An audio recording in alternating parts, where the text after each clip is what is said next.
பெரியவா சரணம். பெரியவா வானொலியின் மாலை நிகழ்ச்சிகள் ஆரம்பமாகின்றன.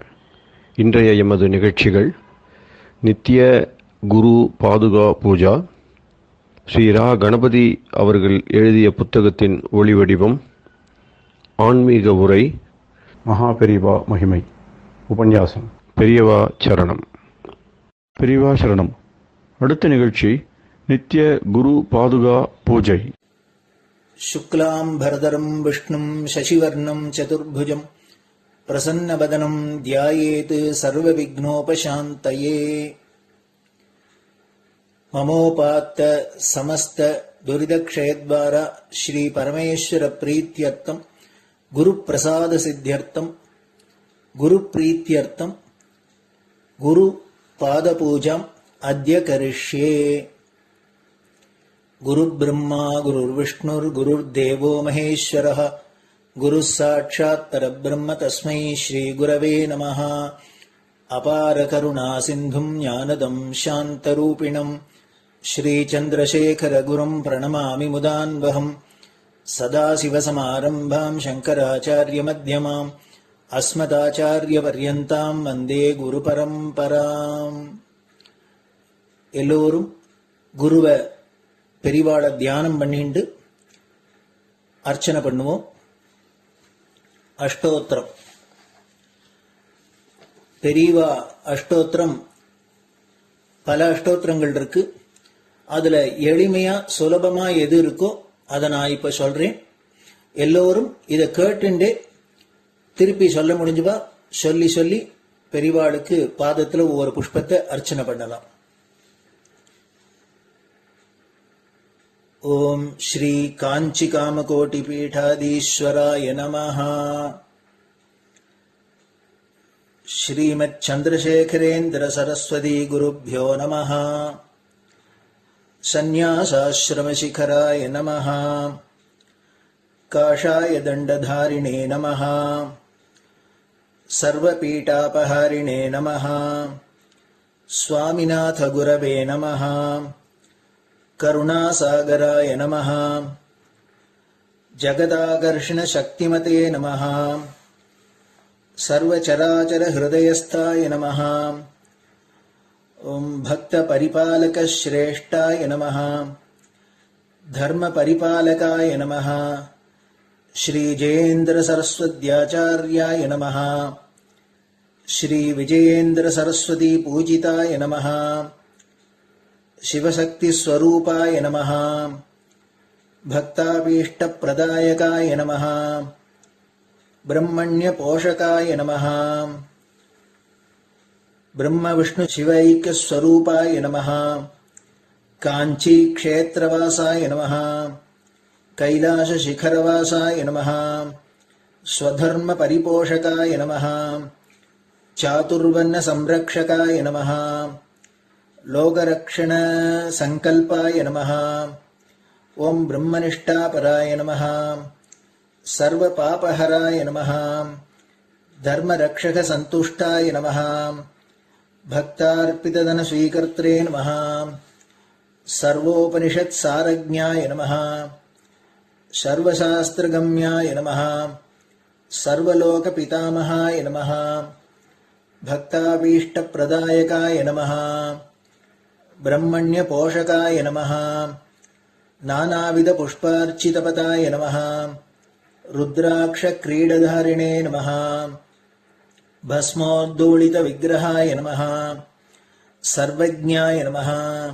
सर्वचराचर व्यापकाय नमः. अनेक शिष्य परिपालकाय नमः. मनश्चाञ्चल्य निवर्तकाय नमः.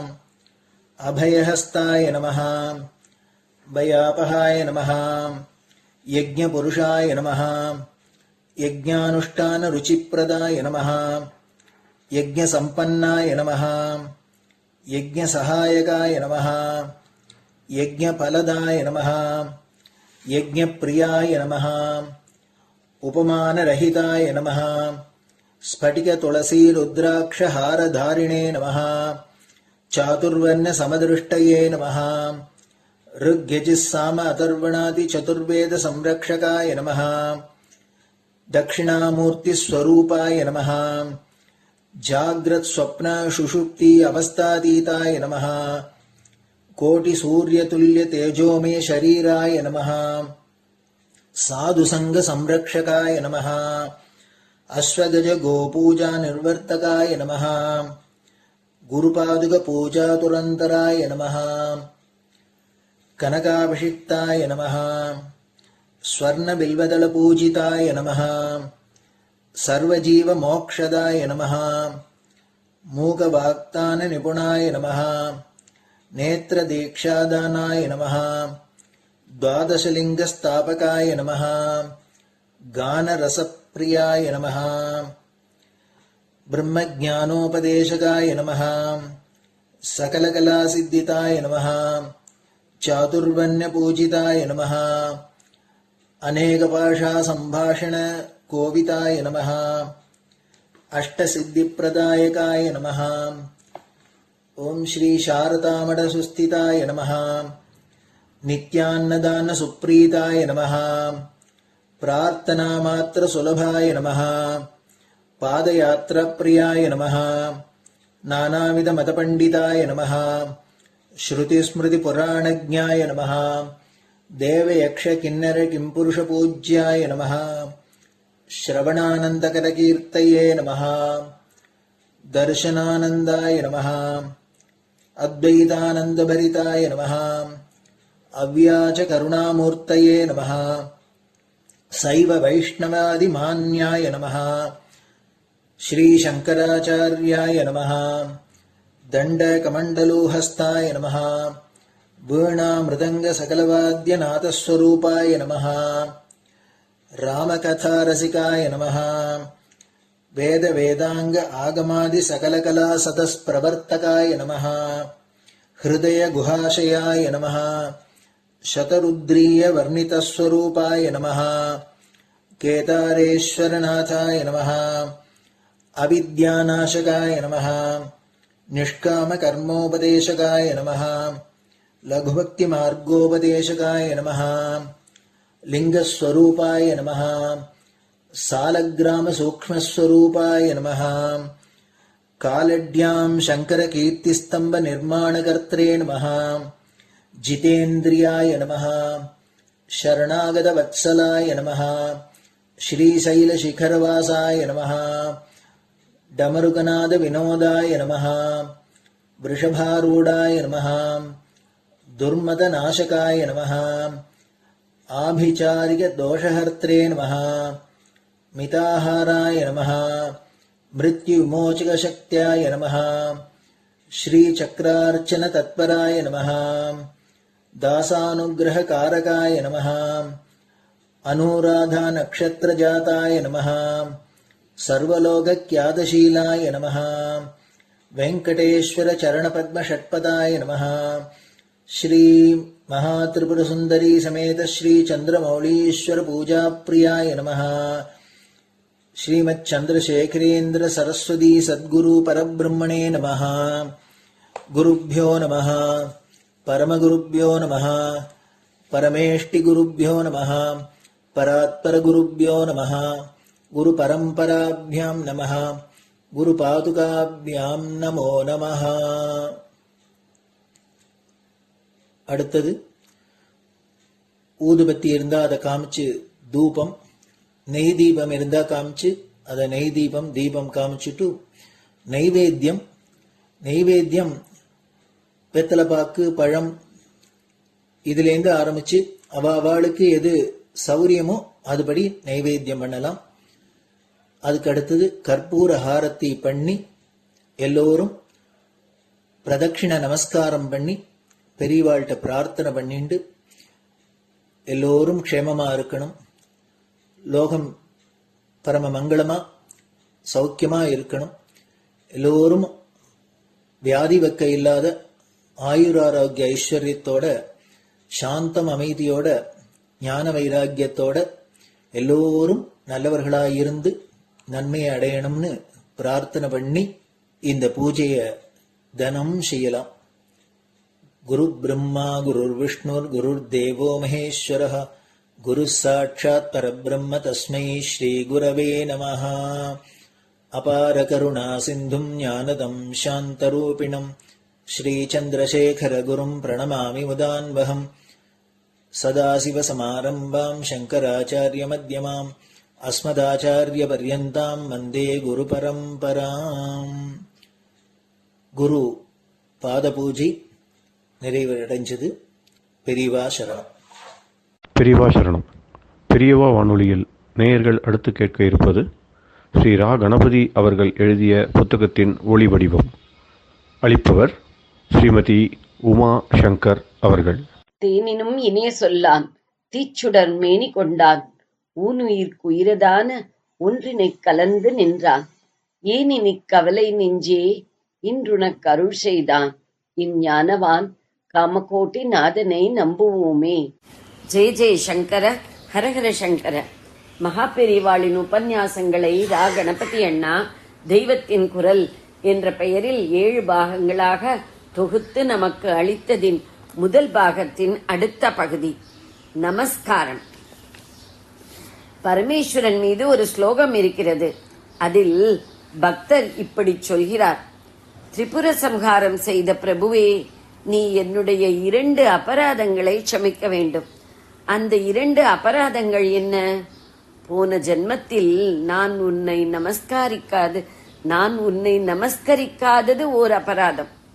போன ஜென்மத்தில் நான் உன்னை நமஸ்கரிக்காதது ஓர் அபராதம்.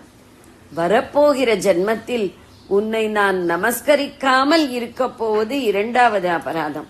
போன ஜென்மத்தில் நான் உன்னை நமஸ்கரிக்கவில்லை என்று எப்படி தெரிகிறது என்கிறாயா?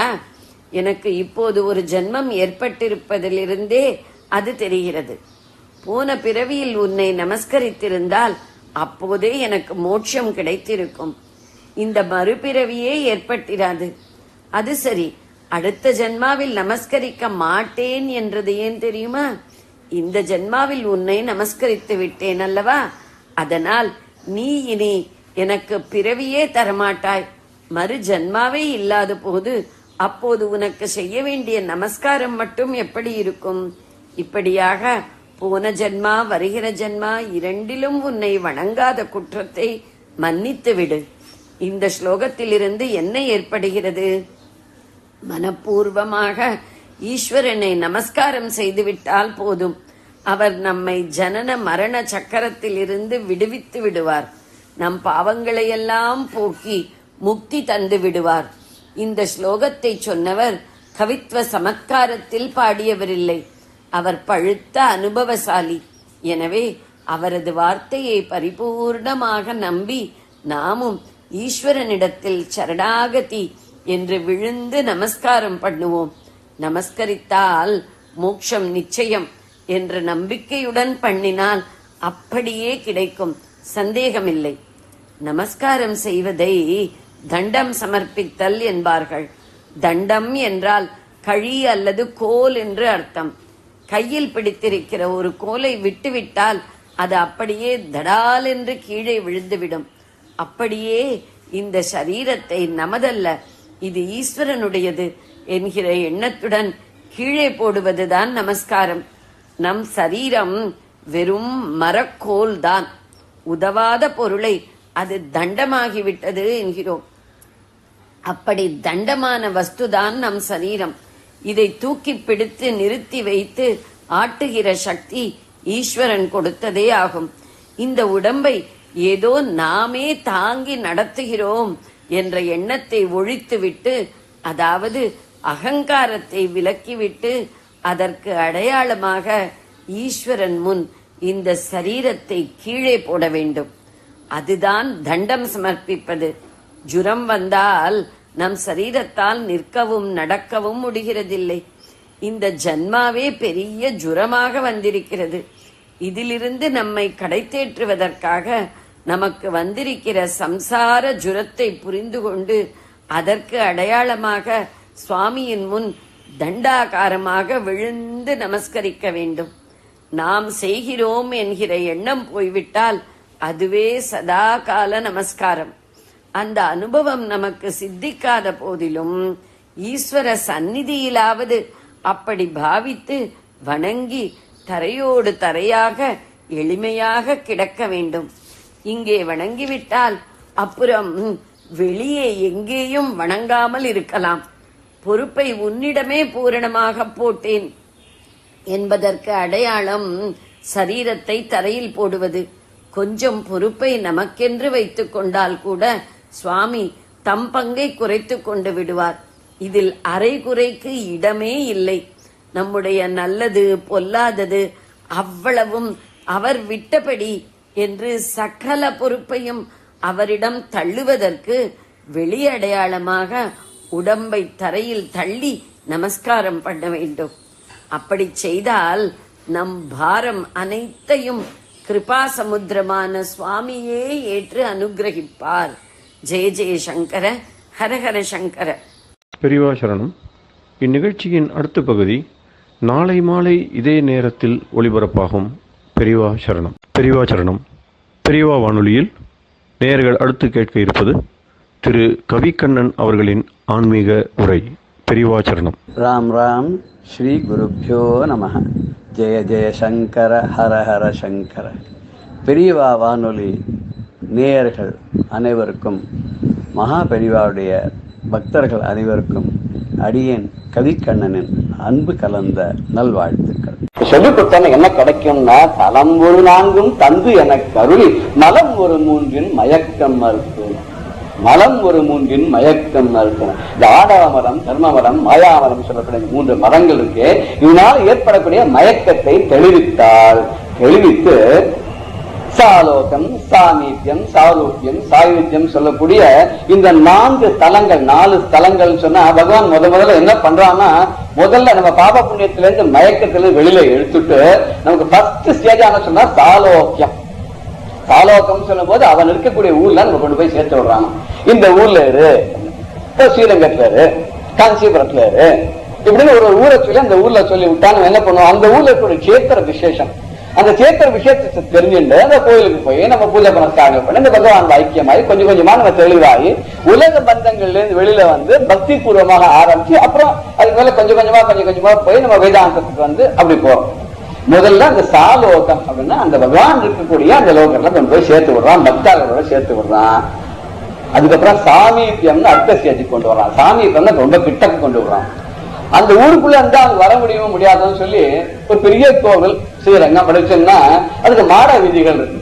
வடக்கு மாட வீதி, தெற்கு மாட வீதி, இதுல பக்கத்துல ரொம்ப கிட்டக்க கொண்டு வச்சுடுறான். இந்த கிட்டக்கு கொண்டு வச்சா அவனுடைய எண்ணம் வேணும்னா இப்படி மேல இருந்து கோபுரத்தையா பார்க்கணும், இந்த பக்கம் வாசலார போறோம் உள்ள எட்டி சாமி இருக்காரான்னு பார்க்கணும். இவ்வளவு தூரம் இருக்க நம்ம ரொம்ப கிட்டத்தான 2 நிமிஷம் உள்ள போய் சாமி தரிசனம் பண்ணலாமோன்னு நினைப்பணும். ஒரு நாள் அபிஷேக கைங்கரத்துல கலந்துக்கணும். இப்படி நமக்கு ஒரு அந்த ஒரு சமீபமா கொண்டு வைக்கிறான். வேடிக்கை தீட்சிதர் சொல்லுறான், தீர்த்த பாத்தி சேத்திர பாத்தின்னு 2 பேர் உண்டு வச்சுக்கோம். இந்த சேத்திர பாத்தின்னு புண்ணிய சேத்திரத்திலேயே இருந்தா உள்ளுக்குள்ள போக மாட்டாங்க. புண்ணிய தீர்த்தங்கள் நதிகள் இருக்கிற ஊர்லயே போனா அது போய் ஸ்நானம் பண்ண மாட்டாங்க. தீர்த்த பாத்தி சேத்திர பாத்தின்னு இது சாமீபியமா வந்தாலும் அதுல வந்து சாலோக்கியமா கொடுத்தாலும் சரி சிவரை உபயோகமே படுத்திக்க மாட்டா. இவ 2 பாஸ் பண்ணிட்டான்னு வச்சுங்க. அடுத்த ஸ்டேஜ் சாரூபம். சாரூபியம்ங்கிறது வந்து தன்னுடைய இடத்துக்கே சேர்த்து போயிடுறான். இப்ப வைகுண்டத்துக்கு போனா அங்க எப்படி இருப்பா எல்லாரும் அப்படின்னா மகாவிஷ்ணு மாதிரியே இருப்பான். ஜெய விஜயால மகாவிஷ்ணு மாதிரியே இருப்பான். ஒண்ணுதான் மைனஸ், அவருக்கு இருக்க பவர் மாதிரி கிடையாது. வீட்டெல்லாம் பார்க்கறது அவரை மாதிரியே இருப்பான். எல்லாம் ஒரே மாதிரி இருக்கும். ஆனா எல்லாரும் ஒரே மாதிரி எப்படி அடையாளம் கண்டுபிடிப்பான்னு தெரியல எனக்கு. அதுக்கு ஏதாவது ஐடி கார்டு மாதிரி ஏதாவது வச்சிருப்பான். அங்க ஏதாவது அந்த லோகத்துக்கு தகுந்த மாதிரி இருக்கணும். அங்க பகவான மாதிரியே சாரூபம் தன்னுடைய ரூபத்தையே அவளுக்கு கொடுத்து அந்த மாதிரியே பண்ணிடுவார். அதுக்கு மேல ஸ்டேஜ் தாண்டி அதுலயும் பாஸ் பண்ணா கடைசியில சாயுஜம் தன்னிடையே சேர்த்து விடுவார். எப்படி அலைகளை சமுத்திரமான தன்குள்ளே மீண்டும் சேர்த்துக் கொள்ளுகிறதோ, எங்களுக்கெல்லாம் போய் கரை புரண்டு ஓடி அலையில போய் தொட்டுட்டு கரையில திரும்பி வந்தாலும் கடைசியில் அது தனியா இருக்கும்போது அலைன்னு தெரியுது. அடுத்து மறுபடியும் போய் அந்த சமுத்திரத்திலே அடங்கினோன்னு அதுக்குள்ளேயே சாயுஜம் ஆயிடு சொல்லி அப்படி பகவான் நம்மளை சேர்த்து விடுவான்.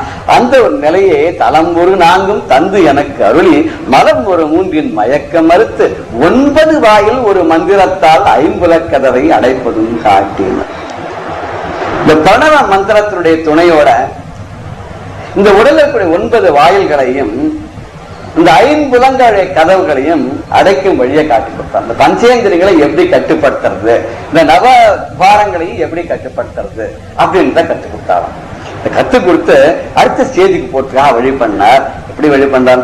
ஆராதார தங்குஷ நிலையும் பேரா நிறுத்தி பேச்சுரை அழுத்தே இடை பிங்களையும் எழுத்தறிவித்து கடையில் சுழுமுனை கபாலமும் காட்டி 3 மண்டலத்தின் முட்டிய தூணில் 4 எழு பாம்பின் நாவில் உணர்த்தி குண்டலி அதனில் கூடிய அசபை விண்டழு மந்திரம் வெளிப்பட உரைத்து. இந்த இடை பிங்களை அப்படிங்கிற இடை பிங்களைன்னு நாடிகள். இந்த நாடிகள் மூலமாக நம்ம என்ன பண்றோம்னா பிராணவாயுவை உள்ள எடுத்துக்கிறோமா. இது என்ன பண்றது, உள்ள போய் அந்த குண்டலினி அங்க போய் அங்க சுழுமுனை அது சுஷும்னா இது வழியா போய் அந்த கபால வாயில் வழியா அது போட்டு இந்த பாதையில இது வந்து உள்ள போயிட்டு வருது, டிராவல் பண்றது. இது எப்படி இந்த குண்டலினியை எழுப்பி இந்த 6 ஆதாரங்கள் வழியாக அந்த பிராணனை செலுத்தி சகசாரம் வரைக்கும் போறதுங்கிற இந்த குண்டலினி யோகத்தை இவருக்கு சொல்லிக் கொடுக்கிறார். எப்படி பண்றதுன்னு இவர் சொல்லிக் கொடுக்கிறார். 3 மண்டலத்தின் முட்டிய தூணின் 4 எழு பாம்பின் நாவில் உணர்த்தின. 3 மண்டலங்கள் நீங்க சொல்றது அக்னி, சூரியன், சந்திரன் கூட 3 மண்டலங்கள். இந்த 3 மண்டலங்களை ஊடுருவி செல்லக்கூடியது இந்த சுழுமுனைங்கிற நாடி. இந்த 3 மண்டலங்கள் எங்க இருக்குன்னு நம்ம உடம்புக்குள்ளேயே இருக்கின்றார். இந்த அக்னின்னு உள்ள இருக்கு, சூரியன் மேல இருக்கு, சந்திரன் அதுக்கு மேல இருக்கு அப்படிங்கிற. ஒரு சிலர் சொல்லும்போது சந்திர சூர்யா தான் நம்முடைய கண்கள் அப்படின்னு சொல்றா, அக்னிங்கிறது வயிற்றுக்குள்ள இருக்கு அப்படின்னு சொல்றா. இது பலவிதமான அக்னிகள் இருக்குது. இது வந்து ஆகாரத்தை ஜீரணம் பண்றதுக்கு ஒண்ணு, அந்த காற்றை வந்து சூடாக்கி மேல அனுப்புறதுக்கு ஒண்ணு, இப்படி பலவிதமான அக்னிகள் இருக்கிறதாக சொல்ற. வாயுக்கள் 5 வாயுகள் இருக்கிற மாதிரி இங்க அக்னியும் விதவிதமான அக்னிகள் இருக்கு. அந்த அக்னியை பத்தி சொல்ற புராணத்துல வரைச்ச விதவிதமா கிட்ட 11-12 விதமான அக்னிகள் சொல்லி இது ஒன்னொன்னு எந்தெந்த விதமான காரியங்கள் பண்றது, உடம்புக்குள்ள இருக்கக்கூடிய அக்னிக்கு என்ன பேரு, வெளியில் இருக்கக்கூடிய அக்னிகள் என்ன பேரு, இது கடந்த பழைய காலத்துல வர அக்னி வரைக்கும் அதுக்கு பேரெல்லாம் கொடுத்து என்ன பண்றது வந்து வேதத்துல சொல்லியிருக்காத. அப்படி இந்த அடியில் தூங்கிக் கொண்டிருக்கூடிய மூலாதாரத்தில் தூங்கிக் கொண்டிருக்கக்கூடிய அந்த குண்டலியை எழுப்பத்துக்கு வழி சொல்லி கொடுக்கிறார். அந்த 4 எழு பாம்பின் நாவில் உணர்த்து. அந்த பாம்பு மாதிரி அது அடங்கி சுருண்டு இருக்க அந்த குண்டலி அது எப்படி எழுப்புறது, எழுப்பதான் கிளம்புமா மேல. குண்டலி அதனில் கூடிய அசபை விண்டழு மந்திரம் வெளிப்பட உரைத்து. அந்த குண்டலில் மௌனமாக ஒலிக்கக்கூடிய அசபைங்கிற மந்திரம் அது அஜபா, அசபை அப்படின்னு சொல்றது அஜபான்னு சொல்ல. அஜபா மந்திரம்னா வெளியாக உதடுகள் அசைத்து சொல்லாமல் இருக்கிறது அந்த அஜபா மந்திரம். அஜபா காயத்ரி கூட சொல்லுவா. அது எதிகளுக்கு எல்லாம் அஜபா காயத்ரி அது நம்ம எல்லாம் சொல்லக்கூடாது அப்படின்னு சொல்ல. அது வந்து ஹம்ச சோகம் சோகம் ஹம்ச அதுதான் சொல்றதாக இதற்கு ஒரு அதான் அந்த ஒரு பரம்பரைக்கு தகுந்த மாதிரி வேலை சில மந்திரங்களை அவ சொல்லிக் கொடுப்பா அப்படின்னு நினைக்கிறேன். இப்படி இந்த மந்திரம், இந்த ஹம்ச மந்திரம் தெளிவாக அவருடைய காதில் ஒலிக்கும்படியாக சொன்ன. சாஸ்திரத்தை சில பேர் சொல்றா இது வந்து சில இதெல்லாம் லேடிஸ் சொல்லக்கூடாதுன்னு சிலது இருக்கு, சில பேர் சிலதுக்கு எடுத்தது இல்லைன்னு இருக்கு. ஆனா இங்க வந்து குண்டலினி யோகத்தை ஔவையாருக்கு விநாயகர் பெருமானை எப்படின்றது சொல்லி கொடுத்திருக்கார் அப்படிங்கிறத இந்த விநாயகர் அகவல்ல இருந்து தெரியறதுன்ற போது இவ வந்து இதுக்கெல்லாம் அப்பாற்பட்ட நிலைக்கு போயிட்டான்னு தெரியுது. ஔவையானவள் அவர் சின்ன குழந்தையா இருக்கும் போதே அவர் கல்யாணம் பண்றதுக்காக பொன் பார்க்கறதுக்கு வந்தா அவளுக்கு கல்யாணம் மட்டும் குடிச்சா மட்டும்தான் இஷ்டமே இருக்கான். நேரம் விநாயகர் பெருமான் போய் நமஸ்காரம் பண்ணி எழுந்தாளாம். இவா இப்படியா இந்த பார்த்துட்டு வேண்டாம் சொல்லிட்டு போயிடணும், அவ்வளவு அழகா இருப்பனாவோ இவா இந்த வேண்டாம் சொல்லிட்டு போகணும் நமஸ்காரம் பண்ணாலும். நமஸ்காரம் பண்ணி எழுந்த உடனே கருதி ஆயிட்டாலும். விநாயகர் பெருமான் கருவியான ஒரு சுரூபத்தை கொடுத்தாலும். அங்கிருந்து வந்தோன்னு அங்கேயோ இவளையா நீங்க பொண்ணு சொல்ல கருவியா இருக்காளேன்னு ஏதாவது வேண்டாங்க போயிட்டாலும். அப்படியே அவையார் பாட்டியா அவ ஆரம்பத்துல இருந்து 20 வயசுலயே பாட்டி ஆயிட்டாவும். கல்யாணம் பண்ணிக்காத பேரம் பேத்தி குழந்தை குட்டி எதுவுமே பாட்டி அவ பாட்டி ஆகிட்டு அவ போயிட்டா. அவ எல்லாத்தையும் கடந்த முற்றும் கடந்த துரிய மெய்ஞான நிலைக்கு அவ போனதுனால அவை பாட்டிக்கு இந்த மூலாதார தத்துவத்தையும் மகத்துவத்தையும் குண்டலினி யோகத்துடைய பிராதானியத்தையும் எப்படி அதை கடைபிடிக்கிறதுன்றதையும் இது வந்து விநாயக பெருமானே வந்து சொன்னதாக இதுல தெரியுது. மூலாதாரத்தின் 3 எழு கனலை காலால் எடுப்பும் கருத்து அறிவித்து. மூலாதாரத்தின் 3 எழு கனலை காலால் எழுப்பும் கருத்தறிவி. மூலாதாரத்தின் 3 எழு கனலை காலால் எழுப்பும் கருத்து அறிவித்தோம்.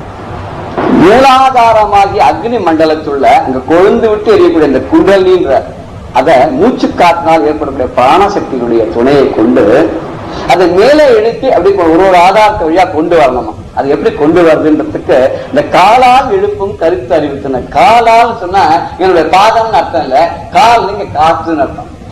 பிராணவாயுக்கு பேரு அதுக்கு வந்து கால் அப்படின்னு சொல்றாரு. வெங்காலும் படர் விசும்பும் ஊரும் நம்ம அபிராமத்தில் பார்த்தோம். வெங்கால்னா வெண்மையான காற்று அர்த்தம். இந்த காற்று அமுத நிலையும் அதித்த இயக்கமும் குமுத சகாயன் குணத்தையும் கூறேன். இந்த குண்டலிஞான சகசிராரத்தை அடையும் பொழுது ஏற்படக்கூடிய அமுத நிலை இல்ல, இந்த சூரிய நாடி, பிங்களை நாடி, இதனுடைய இயக்கங்கள் எப்படி, இந்த சந்திரன் நாடி இதனுடைய இயக்கங்கள் எப்படி, இது உள்ளுக்குள்ள இருக்க நாடிகள்னா எப்படி அது இயங்குறது, எப்படி செயல்படுறது, இந்த குண்டலினி யோகத்தும் பொழுது அந்த விளக்கமாக சொன்னாராம். இடை சக்கரத்தின் இரட்டு நிலையும் உடல் சக்கரத்தின் உறுப்பையும் காட்டும். இந்த இடையில் இருக்கக்கூடிய சக்கரங்கள் விசுத்தி சக்கரம் சொல்ற,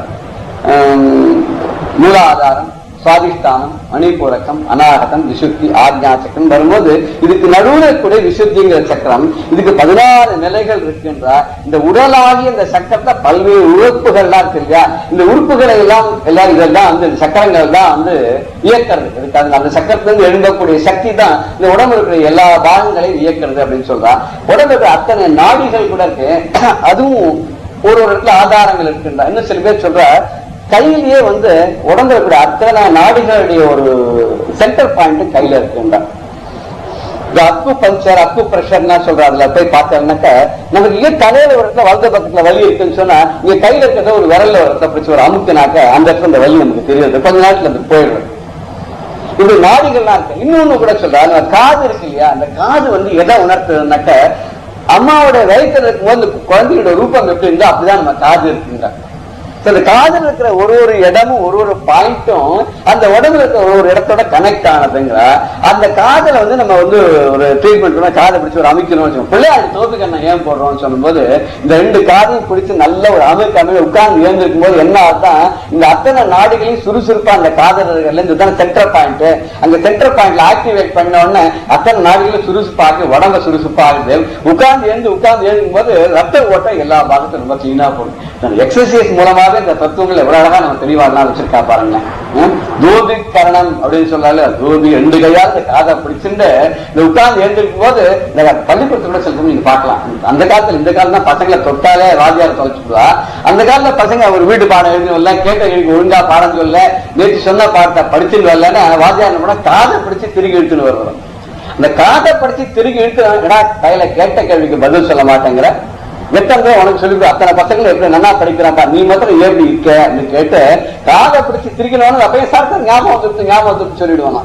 இது ஏன் அந்த காதை திருக்கின உடனே அந்த பிளட் சர்க்குலேஷன் முழுக்க ஆக்டிவேட் ஆகி உடம்புல இருக்கிற அத்தனை நாடிகளுக்கும் அதோட கம்யூனிகேஷன் போயிடுது. போன உடனே அந்த புத்தியில இருந்து எது மறதியா வந்தது உடனே தெளிவாகி உடனே தெரிகிறதுங்கிற இப்படி இந்த அமுத நிலையும் அதித்த இயக்கமும் குமுத சகாயும் குணத்தையும் கூறி இடைச்சக்கரத்தின் இரட்டிலையும் உடல் சக்கரத்தின் உறுப்பையும் காட்டி ஷண்முக தூலமும் சதுர்முக சூட்சமும் எண்முகமாக இனிது எனக்கு அருளினர். ஷண்முக ஸ்தூலம், ஷண்முகம் அப்படிங்கிறது வந்து இங்க சரவண பவாங்கிற மந்திரம் சொல்லலாம். ஓம் நம சிவாய அப்படின்னு சொன்ன நமசிவாயங்கிறது 5 எழுத்தனம், ஓம் சேர்த்தோம்னா 6 எழுத்தாயிடுது. இந்த ஷண்முக ஸ்தூலம் சதுர்முக சூக்ஷம், சதுர்முக சூக்ஷம் வந்து வெறும் வந்து ஓம் சிவாய அப்படிங்கிறது. ஓம் சிவாயன்னு தான் 4 எழுத்து தான், நமசிவாயன்னு 5 எழுத்து, ஓம் நம சிவாயன்னு 6 எழுத்து. இப்படி எத்தனை விதமா அவளுடைய என்ன தேவையோ அதுக்கு தகுந்த மாதிரி சொல்லிக் கொடுக்கிறா. அப்படி சொல்லிக் கொடுத்த மந்திரங்களை அவ ஜபம் பண்ணி அது சித்தி அடைகிறா. இது எப்படி சித்திக்குங்கிறத சொல்லிக் கொடுத்தாராம். சொல்லிக் கொடுத்து புரி அட்டகாயம் புலப்பட எனக்கு தெரியட்டு நிலையும் தரிசனப்படுத்தின. அட்டகாயங்கள் உடம்புல 8 இந்திரியங்கள் அப்படிங்கிறாங்க. என்ன 8 இந்திரியங்கள் அப்படின்னா இந்த பஞ்ச தன்மாத்திரைகள் அதை செயல்பட வைக்கக்கூடிய பஞ்ச இந்திரியங்கள், கண், காது, மூக்கு, செவி, இப்படி அப்புறம் வந்து நம்முடைய தோல், பஞ்ச ஞானேந்திரியங்கள், அப்புறம் மனசு, புத்தி, அகங்காரம், 8ஐயும் இந்த அம்மா என்ன பண்ணா 8ம் இது காயம் உடம்புடைய பகுதியாக சொல்லிட்டான். இதனுடைய தன்மை என்னன்னு விளங்குபடியா செஞ்சாராம். இது ஒன்னொன்னு என்ன, எப்படி செயல்படுறது, இதுக்கு எது ஆதாரம், இதை ஏற்கக்கூடிய சக்தி எங்கேன்னு வருது, இதை கட்டுப்படுத்தினா அதுக்கு என்ன வழி அப்படியே முழுக்க சொல்லி கொடுத்தாராம். சொல்லி கொடுத்து மூலாதாரத்திலிருந்து சகசாரம் வரைக்கும் இந்த 8 நிலைகளையும் கட்டுப்படுத்தக்கூடிய அனுபவம் தனக்கு சித்திக்கும்படியா பண்ணார்.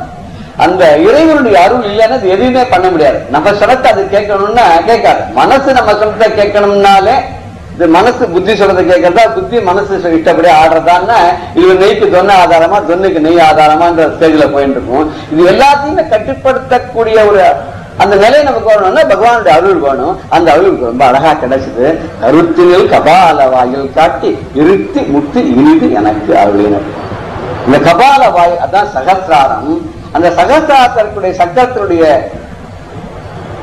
அதனுடைய சக்தி என்னன்றத உங்களுக்கு உணர்வித்து அதன் மூலம் எப்படி சித்திகளை முக்தி எல்லாம் அடையலாம்ன்றத விவரமாக தெளிவாக சொன்னாராம். இப்ப பகவான் இவரு கிளாஸ் எடுத்து சொல்லணுங்கிற அவசியமே இல்லை. இவர் மனசுல நினைச்சா அவனுக்கு இதெல்லாம் சித்திக்கணும்னு நினைச்சா உடனே எல்லாமே சித்தி ஆயிடும். ஒரு குருவே ஆத்மாத்மா சிஷ்யன் அனுகிரகம் பண்ணிட்டாருன்னு அவன் படிக்காதே அவன் வந்து விடணும். ஆதிசங்கருடைய ஸ்டோரியில கூட வரும்போது ஒரு சிஷ்யனுக்கு ஒண்ணுமே பாடமே வந்ததில்லை, அவன் எதுவுமே கேட்டதில்லை, எதுவும் தெரியாது. அவன் ஆச்சாரம் துணி துவச்சு போட்டுருப்பான். திடீர்னு ஒரு நாள் கூப்பிட்ட உடனே அவன் ஒடியே வந்துட்டான். நதியில வெள்ளமா ஓடிட்டு இருக்கு, அப்படியே கரை கொண்டு ஓடுற விடத்து துளி கூட யோசனை பண்ண நடந்து வந்துட்டான். ஒரு பத்மமும் அவருடைய காலத்தாங்க, அதான் பத்மா பாதான்னு சொல்லுவோம். இதே ராகவேந்திர சுவாமிகளுடைய கதையில கூட அப்பனாச்சாரன்னு சொல்லிட்டு அவருடைய சிஷ்யர் அவர் எதிர்கரையில போய் அவருக்காக சேவை பண்றதுக்காக போயிருக்கார். திடீர்னு அவரை கூப்பிட்டுனார், வந்துட்டார். ஆத்துல கிடுகிடுன்னு இறங்கி வந்துட்டார். எப்படி வந்தாலும் தெரியல, வெள்ளம் ஓடிட்டு இருக்கு. எப்படி வந்தா எனக்கே தெரியல, நான் வந்துட்டேன், உங்களை நினைச்சுட்டு வந்தேன். இவர் எப்படி பண்ணாரோ அதே மாதிரி அவரும் 10 ஸ்லோகம் பண்ணிருக்காரு.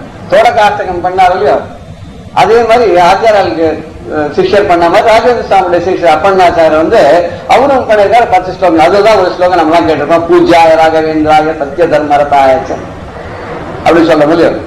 இந்த ஸ்லோகம் ஒரு ஸ்லோகம். பசதாம் கல்பவிஷாய் நமதாம் காமதேனு. இந்த ஒரு ஸ்லோகம் மாத்திரம் எடுத்துன்னு பார்த்தா அதுல வருத்தே இல்லாத மாதிரி இருக்கும்.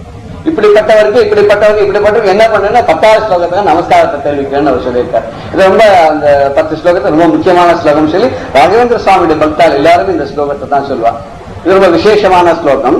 இப்படி குருவுடைய அனுகிரகம் வந்துருச்சுன்னு சொன்னா படிக்காதே எல்லாமே சித்தி ஆயிடும். இந்த சித்திகள் எல்லாம் கேள்வி வருதுன்னு சொன்னா இந்த சகசிராரத்தை ஆக்டிவேட் பண்ணனால, அது தெளிவா புரிஞ்சதுனால, இந்த குண்டலி யோகத்தினால இந்த நம்முடைய பிராண சக்தியானது மேல போய் 6 ஆதாரங்களை துளைத்துக் கொண்டு இந்த சகசிராரத்தை வழியா மேல போன உடனே ஆனந்த நிலையை அடையும் போது எல்லா சித்திகளும் தானே வந்துடுதுங்கிற வழியை காமிச்சா, என்னை அறிவித்து எனக்கு அருள் செய்து முன்னை வினையின் முதலை களைந்து வாக்கும் மனமும் இல்லா மனுவலயம் ஏக்கி என் சிந்தை தெளிவித்து அப்படின்னா, என்னை அறிவித்து என்னை உணரும்படியாக செய்து, என்னங்கிறது என்ன, நான்கிறது அறியும்படியா பண்ண. நான்கிறது என்ன அது சொல்ல நம்ம ஒரு எலிமினேஷன் ப்ராசஸ், கையா காலா ஒரு அவயமும் நான் இல்லையே நமக்கு புரியுது. அதனாலதான் எல்லாம் என்னோடது அப்படிங்கிறோம். நான் அப்படின்றது சொல்லும் போது என்ன தோணுது, என்னோடதுன்னு நான்கிறது தனியா இருக்குன்னு தெரியுது. ஆனா அந்த நான் என்னங்கிறது நமக்கு புரியல. இந்த உடம்புல எங்க இருக்குன்னு புரியல, எப்படி வந்ததுன்னு தெரியல, எப்படி போறதுன்னு தெரியல, எங்க இருந்து வந்ததுன்னு தெரியல, எங்க போறதுன்னு தெரியல. பட் இந்த நிலையை இவனுக்கு தெளிவாக புரியும்படியாக அவர் பண்ணார். என்னை நான் உணரும்படியாக எனக்கு அருள் செய்தார். செய்து முன் செய்த வினைக்கு காரணமாகி ஆணவ மலத்தை நீக்கினான். ஏன்னா எல்லா ஒரு காரியங்களும் நம்ம பண்ணும்போது ஒரு ஆணவத்தினால்தான் பண்றோம் இல்லையா, அகங்காரத்தினால் தான் பண்றோம், மமதையினால் தான் பண்றோம். நான் நான் நான் அப்படிதானே பல பேர் நான் பண்ணேன்னு தானே சொல்றோம். நான் பண்ணது சார், இப்போ ரொம்ப நல்லா இருக்கேன், யார் பண்ண முடியும், நான் தான் பண்ண முடியும், வேற யார் பண்ணுவான்றா. இதை பண்ண வச்சு யாரோ இவன் முள்ள எடுக்கிற ஊசி தான் புரியல. ஆனா அந்த ஊசியை உபயோகப்படுத்த டாக்டர் வேற, அந்த டாக்டர் சரியான முறையில் அந்த ஊசியை உபயோகப்படுத்த அந்த முள்ளு இன்னும் உள்ளதான் போகும் இல்லையா. ஆனா அந்த முள்ள எடுக்கிற ஊசி நான் தான் எல்லாத்தையும் பண்ணேன்னு சொல்லிக்க முடியுமா? அது வெறும் கருவி தான். நான் வெறும் கருவி தான், வெறும் டூல் தான். என்ன பதமாக பக்குவமா உபயோகப்படுத்தி எனக்கு ஒரு பெருமையை சேர்த்தது அந்த டாக்டர் அந்த ஊசி நினைக்கிறது. அதே மாதிரி மனுஷாலும் பகவான் தான், அந்த பரமாத்மா தான் நம்மளை இவ்வளவு அளவு கொண்டு வந்தான், பிரக்யாஜை கொடுத்தான், மூல காரணம் அவன் தாங்க அவனுக்கு புரியல. ஆனா இவ்வளவு தன்னை உணர்வுபடியாக பண்ணார். தான் செய்த முந்தைய வினைகள் எல்லாவற்றுக்கும் எது காரணம், ஆணவ மலத்தை நீக்கினான். அது மொத்தம் நிற்கிறானா, வாக்கும் மனமும் இல்லா மனோலயம் ஏக்கிய என் சிந்தை தெளிவித்தனர். இந்த சொல் எண்ணம் இதெல்லாம் கடந்த மனோலயமான அந்த பாவத்தை அறிவினார்கள். இந்த எண்ணம் மனசு இதை எண்றது, இந்த என்னன்னு புத்தி சொல்றது, இதை செயல்படுத்துறது வாக்கு சொல்றது. இது எல்லாம் ஒன்னா சேர்ந்த மனோ வாக்காயம் ஒன்னா சேர்ந்து இந்த திருக்கரணமும் சுத்தமாக ஒரே செயலை செஞ்சாதான் ஒன்னொன்னு பண்ணிச்சுன்னு வச்சுங்க. கடைசியில் வரக்கூடிய ப்ராடக்ட் பிரயோஜனம் இல்லாததா இருக்கும். இந்த மூணு ஒன்றாக சேர்ந்து என்ன பண்றது, ஒரு செயலை திட்டம் போட்டு நம்மளை பண்ண வைக்கிறது. இது நல்லபடியா சிந்தனை பண்ணி சொல்லி பண்ண வச்சதுன்னா நல்ல ரிசல்ட் வருது. இதெல்லாம் கெட்ட வழியில் நம்மளை அழைச்சின்னு போச்சுன்னா கெடுதலான சமாதானம் நடக்கிறது. அப்படி வரும்போது இந்த எண்ணமும் செயலும் சொல்லும் ஒன்னா இருக்கும்படியான ஒரு மன லயம், இந்த மனமானது எண்ணத்தோடையும் செயலோடையும் லயித்து போய் நல்லதே செய்யக்கூடிய நிலையை அருளினார். என் உள்ளம் தெளிவாக இருக்கும்படி செய்தார். மனசு உள்ளம் தெளிவா இருந்தா தான், இப்ப பாருங்க தண்ணி தெளிவா இருந்தா அது உள்ள என்ன இருக்குன்றது தெரியும். நீரோடையிலே பார்க்கும்போது சிலதெல்லாம் அப்படியே பட்டிக்க மாதிரி போறது, உள்ள ஒரு ஊசி போட்டா கூட தெரியும். இதுல ஒரு கோவில்ல கூட மகாநந்தின்னு ஒரு சிவன் கஷேத்திரம், ஸ்ரீசைலம் போற வழியில, இந்த மகாநந்தியில ஸ்ரீசைலம் அகோபுரம், ஸ்ரீசைலத்துக்கு முன்னாடி இருக்கு. அங்க ஒரு குளம் ஒண்ணு உள்ளுக்குள்ள, கோவிலுக்குள்ள குளம். அந்த குளத்துல தீர்த்தம் எங்க இருந்ததுன்னா சுவாமிக்கு அபிஷேகம் பண்ண தீர்த்தம் எல்லாம் இங்க வருது. சாதாரண அபிஷேக தீர்த்தம் சமாஜம் எல்லாம் ஒரு இடத்துல வந்து சேர்றது நீங்க பார்த்தா எப்படி இருக்குன்னு தெரியும். அதுக்குன்னு ஒரு தனி முதல் நாள்னு சொன்னா அதை வாசனைன்னு சொல்லணும். 2ஆம் நாள் ஒரு மிக்சரா ஒரு பவுல் ஸ்மெல் வரும். 3ஆம் நாள் சாக்கடை தண்ணி மாதிரி. ஆனா அந்த இடத்துல இந்த தண்ணி வந்து சேர்றது, தண்ணி ஸ்பட்டிக்க மாதிரி. அத்தனை பேரும் அதை விழுந்து ஸ்நானம் பண்ணா ரொம்ப நல்லா இருக்கு அந்த வாட்டர். அதுக்கிட்ட 4-5 அடி தண்ணி இருக்கும். ஒரு ஊசியை போட்டா நீங்க பார்க்கலாம், எடுத்துடலாம். ஆனா இதுல வந்து அபிஷேகம் பண்ண தீர்த்தங்கள் பால் எல்லாம் வந்து கலக்கிறது, அதுதான் உண்மை. ஆனா அது எப்படி சுத்தமா இருக்குன்றது தெரியல. இந்த கங்காதம் எத்தனையோ ஓடைகளும் தண்ணி எடுத்துன்னு வரும், கார்பரேஷன் வாட்டர் வருது. ஒரு பிடிச்சி 3 நாள் கழிச்சு பார்த்தா வளவளான்னு இருக்கு. பார்த்தோம்னா தண்ணியில ஒரு ஸ்மெல் வந்து விடுது. இது கங்கையில இருந்து ஜலத்தை கொண்டு வரும். கங்கையில எத்தனையோ அசுத்தங்கள்லாம் கலக்கிறதுன்னு சொல்றான். பார்க்கவும் செய்யறோம், கேட்கவும் செய்யறோம். ஆனா இதே ஒரு குடத்துல கொண்டு வந்து வச்சு ஒரு 2 வருஷம் கழிச்சு ஓபன் பண்ணி பார்த்தோம்னா அந்த தீர்த்தம் அப்படியே சுத்தமா இருக்கு. அது எப்படி நிர்மலமான தண்ணி அவ்வளவு சுத்தமா இருக்கு. அது மாதிரி மனசு நிர்மலமா ஆயிடுச்சுன்னு சொன்னா செயல்கள் நிர்மலமாயிடும். செயல்கள் நிர்மலமாகணும்னா எண்ணம் நிர்மலமா இருக்கணும், வாக்கு நிர்மலமா இருக்கும், தூய்மையாக. இது மொழி கொடுத்துட்ட இருள்வழி 2க்கு 1 இடம் என்ன அருள் தரம் ஆனந்தத்து அழுத்து என் செவிகள். எல்லாமே உலகத்துல இருட்டு ஒளி இதைத்தான் சார்ந்து வருதுங்க. இந்த இருட்டு ஒளி அப்படிங்கிறது என்னன்னாக்கா ஒரு மாதிரி சூட்சமா சொல்ல வருது. என்ன எல்லாத்துக்கும் 2 துவந்தம் இருக்கு அப்படின்னா, பகல் இரவு, இருட்டு வெளிச்சம், சுகம் துக்கம், இன்பம் துன்பம், இப்படி 1-2 இருக்கு. ஒரு காயம் 2 பக்கம் இருக்கு மாதிரி இந்த உலகத்துல எல்லாமே 2-2ஆக சேர்ந்தது. இந்த துவந்தம் அப்படிங்கிற ஒன்றே அடிப்படை, ஒன்றை மாற்றி ஒரு இது போனா அது வருது, அது போனா இது வருது, இதுவும் அதுவும் ஒன்றே தொடர்ந்து சார்ந்து போகிறது அப்படிங்கிற அடிப்படையான உண்மையை இவருக்கு சொல்லிக் கொடுத்தாராம். சொல்லிக் கொடுத்து இவருக்கு பரம ஆனந்தத்தை இவர் காதல் மூலமாக தெளிய வைத்தாங்க. எப்படி காதல் மூலமா ஆனந்தத்தை எப்படி தெரிவிக்க முடியும்? செந்தமிழ் நாடு போதினிலே இந்த தேன் வந்து பாயுது காதினிலே. இங்க வந்து இன்பம்ங்கிறது இந்த சந்தோஷம், இந்த ஆனந்தம், அந்த தேன் போன்ற இனிக்கக்கூடிய அந்த அளவுக்கான இன்பமானது இதை கேட்டோடனே வந்து சேர்றதுன்னா இந்த நமசிவாய மந்திரத்தை உபதேசம் பண்ணி இந்த உபதேச மந்திரத்தினால அதை கேட்ட ஒரு பெரிய ஆனந்தமானது செவி மூலமாக மனதிற்குள் போய் மனது மூலமாக புத்திக்கு போய் ஒரு தெளிவு உண்டாக்கிட்டு பரம சந்தோஷமான நிலையை கொண்டு போனா எப்பேற்பட்ட ஆனந்தமா இருந்துன்னு சொல்ல வந்தவர். எல்லையில்லா ஆனந்தம் அளித்து அல்லல் கழிந்து அருள் வழி காட்டி. எப்பேற்பட்ட ஆனந்தம்னா அந்த ஆனந்தத்துக்கு வரந்தே சொல்ல முடியாது. சாதாரண ஒருத்தருக்கு ஏதாவது கொடுத்தோம்னா அந்த தட்சணத்துக்கு தான் அதுல ஒரு ஆனந்தம், ஒரு சௌக்கியம், சுகம் இருக்கும். நம்ம வாங்கிட்டு அந்த பக்கம் வந்தப்பறம் அந்த ஆனந்தம் குறைச்சலா கூட போயிடலாம். ஏன் அப்படின்னு கேட்டாக்க, என்ன இவர் இவ்வளவு கொடுத்திருக்காரு, இவங்க நன்னாவே கொடுத்துருக்காங்க, இவருடைய தகுதிக்கு இவருடைய வசதிக்கு அள்ளி கொடுத்தா அந்த கொஞ்சா கூட ஒரு கிள்ளி கொடுத்திருக்காரே தோணும். அப்பவே ஆனந்தம் வரும். சில சமயத்துல கொண்டு வச்சிருப்போம், அப்பவே அதை உபயோகப்படுத்தினா ஆனந்தமா இருக்கும். இதை 2 நாள் கழிச்சு உபயோகப்படுத்தினா அந்த ஆனந்தம் போயிடும், அல்லது இன்ட்ரெஸ்ட் எனக்கு போயிடும். இன்னும் சிலது ஏங்கிட்டே அது கிடைக்கணும்னு அதுக்கு முன்னாடியே கிடைச்சிருச்சுன்னா சந்தோஷம். ரொம்ப அழுது கஷ்டப்பட்டு திண்டாடின அப்புறம் ஒரு பொருள் கிடைச்சது அதோட சப்புன்னு அடைச்சு இதுக்காக இவ்வளவு கஷ்டப்பட்டோம், இவ்வளவு துன்பப்பட்டோம், இத்தனை வாங்கிட்டு வந்தோம், இத்தனை வசதி, இத்தனை தொல்லைகள், இத்தனை அல்லல், இத்தனை செலவு, இத்தனை கட்டம், கடைசியில மிஞ்சி இந்த வந்தது ஒண்ணு அப்படி ஒண்ணு ஆனந்தத்தை கொடுக்கலையே, சந்தோஷத்தை கொடுக்கலையே அப்படி இல்லையா? ரொம்ப கஷ்டப்பட்டு இந்த வேலை கண்டிப்பா வேணும்னு போய் அங்க போய் என்னென்னவோ சிரமப்பட்டு போயிருப்பான். அங்க போனப்பறம் தான் தெரியும், ஐயோ இந்த வேலைக்கா இவ்வளவு கஷ்டப்பட்டு வந்தோம், அப்படி விட்டுட்டு வர முடியல. இந்த பாம்பை பிடிச்சிருந்த குரங்க மாதிரி அங்க வேலையும் செய்ய முடியல, விட்டுட்டு வெளியில வர முடியல, திண்டாடி நிக்கிறான். இது அதனாலதான் பகவான்கிட்ட கூட கேட்கும் போது இது வேணும்னு கேட்கவே கூடாதான். ரொம்ப முரண் அடிச்சு கேட்டுட்டோம்னு வச்சுக்கோ, இதா வச்சுக்கோன்னு குடுத்துருவான்.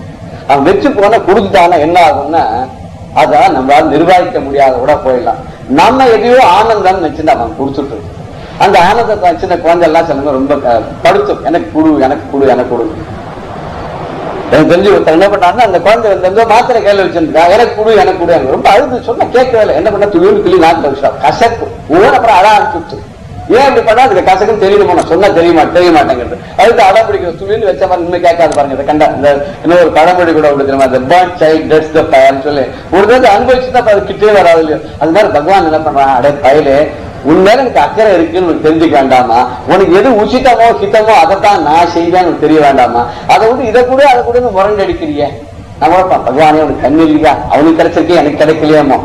ஒருத்தன் வந்து அவனுக்கு கிடைச்சனா அவன் எவ்வளவு தொல்லை அவஸ்தப்படுறான்னு நமக்கு தெரியாது. அவன் அந்த வச்சுன்னு ரொம்ப கஷ்டம். பணத்தை கூட கொஞ்சமா இருக்க வரைக்கும் அது நமக்கு உபகாரமா இருக்கும். நிறைய வந்துட்டு நாம தான் அதை காப்பாற்றணும், அது நம்மளை காப்பாற்றணும், நம்ம அதை காப்பாற்றணும். அவன் நினைச்சு சிரிச்சுப்பான், இப்ப கேட்டு இருக்கு சரி இந்த ஆளு கொடுத்துருவானா நினைச்சுப்பான், இதை விட ஒண்ணு பிரமாதமா ஒண்ணு கொடுக்கணும்னு நான் நினைச்சிட்டு இருந்தேன்.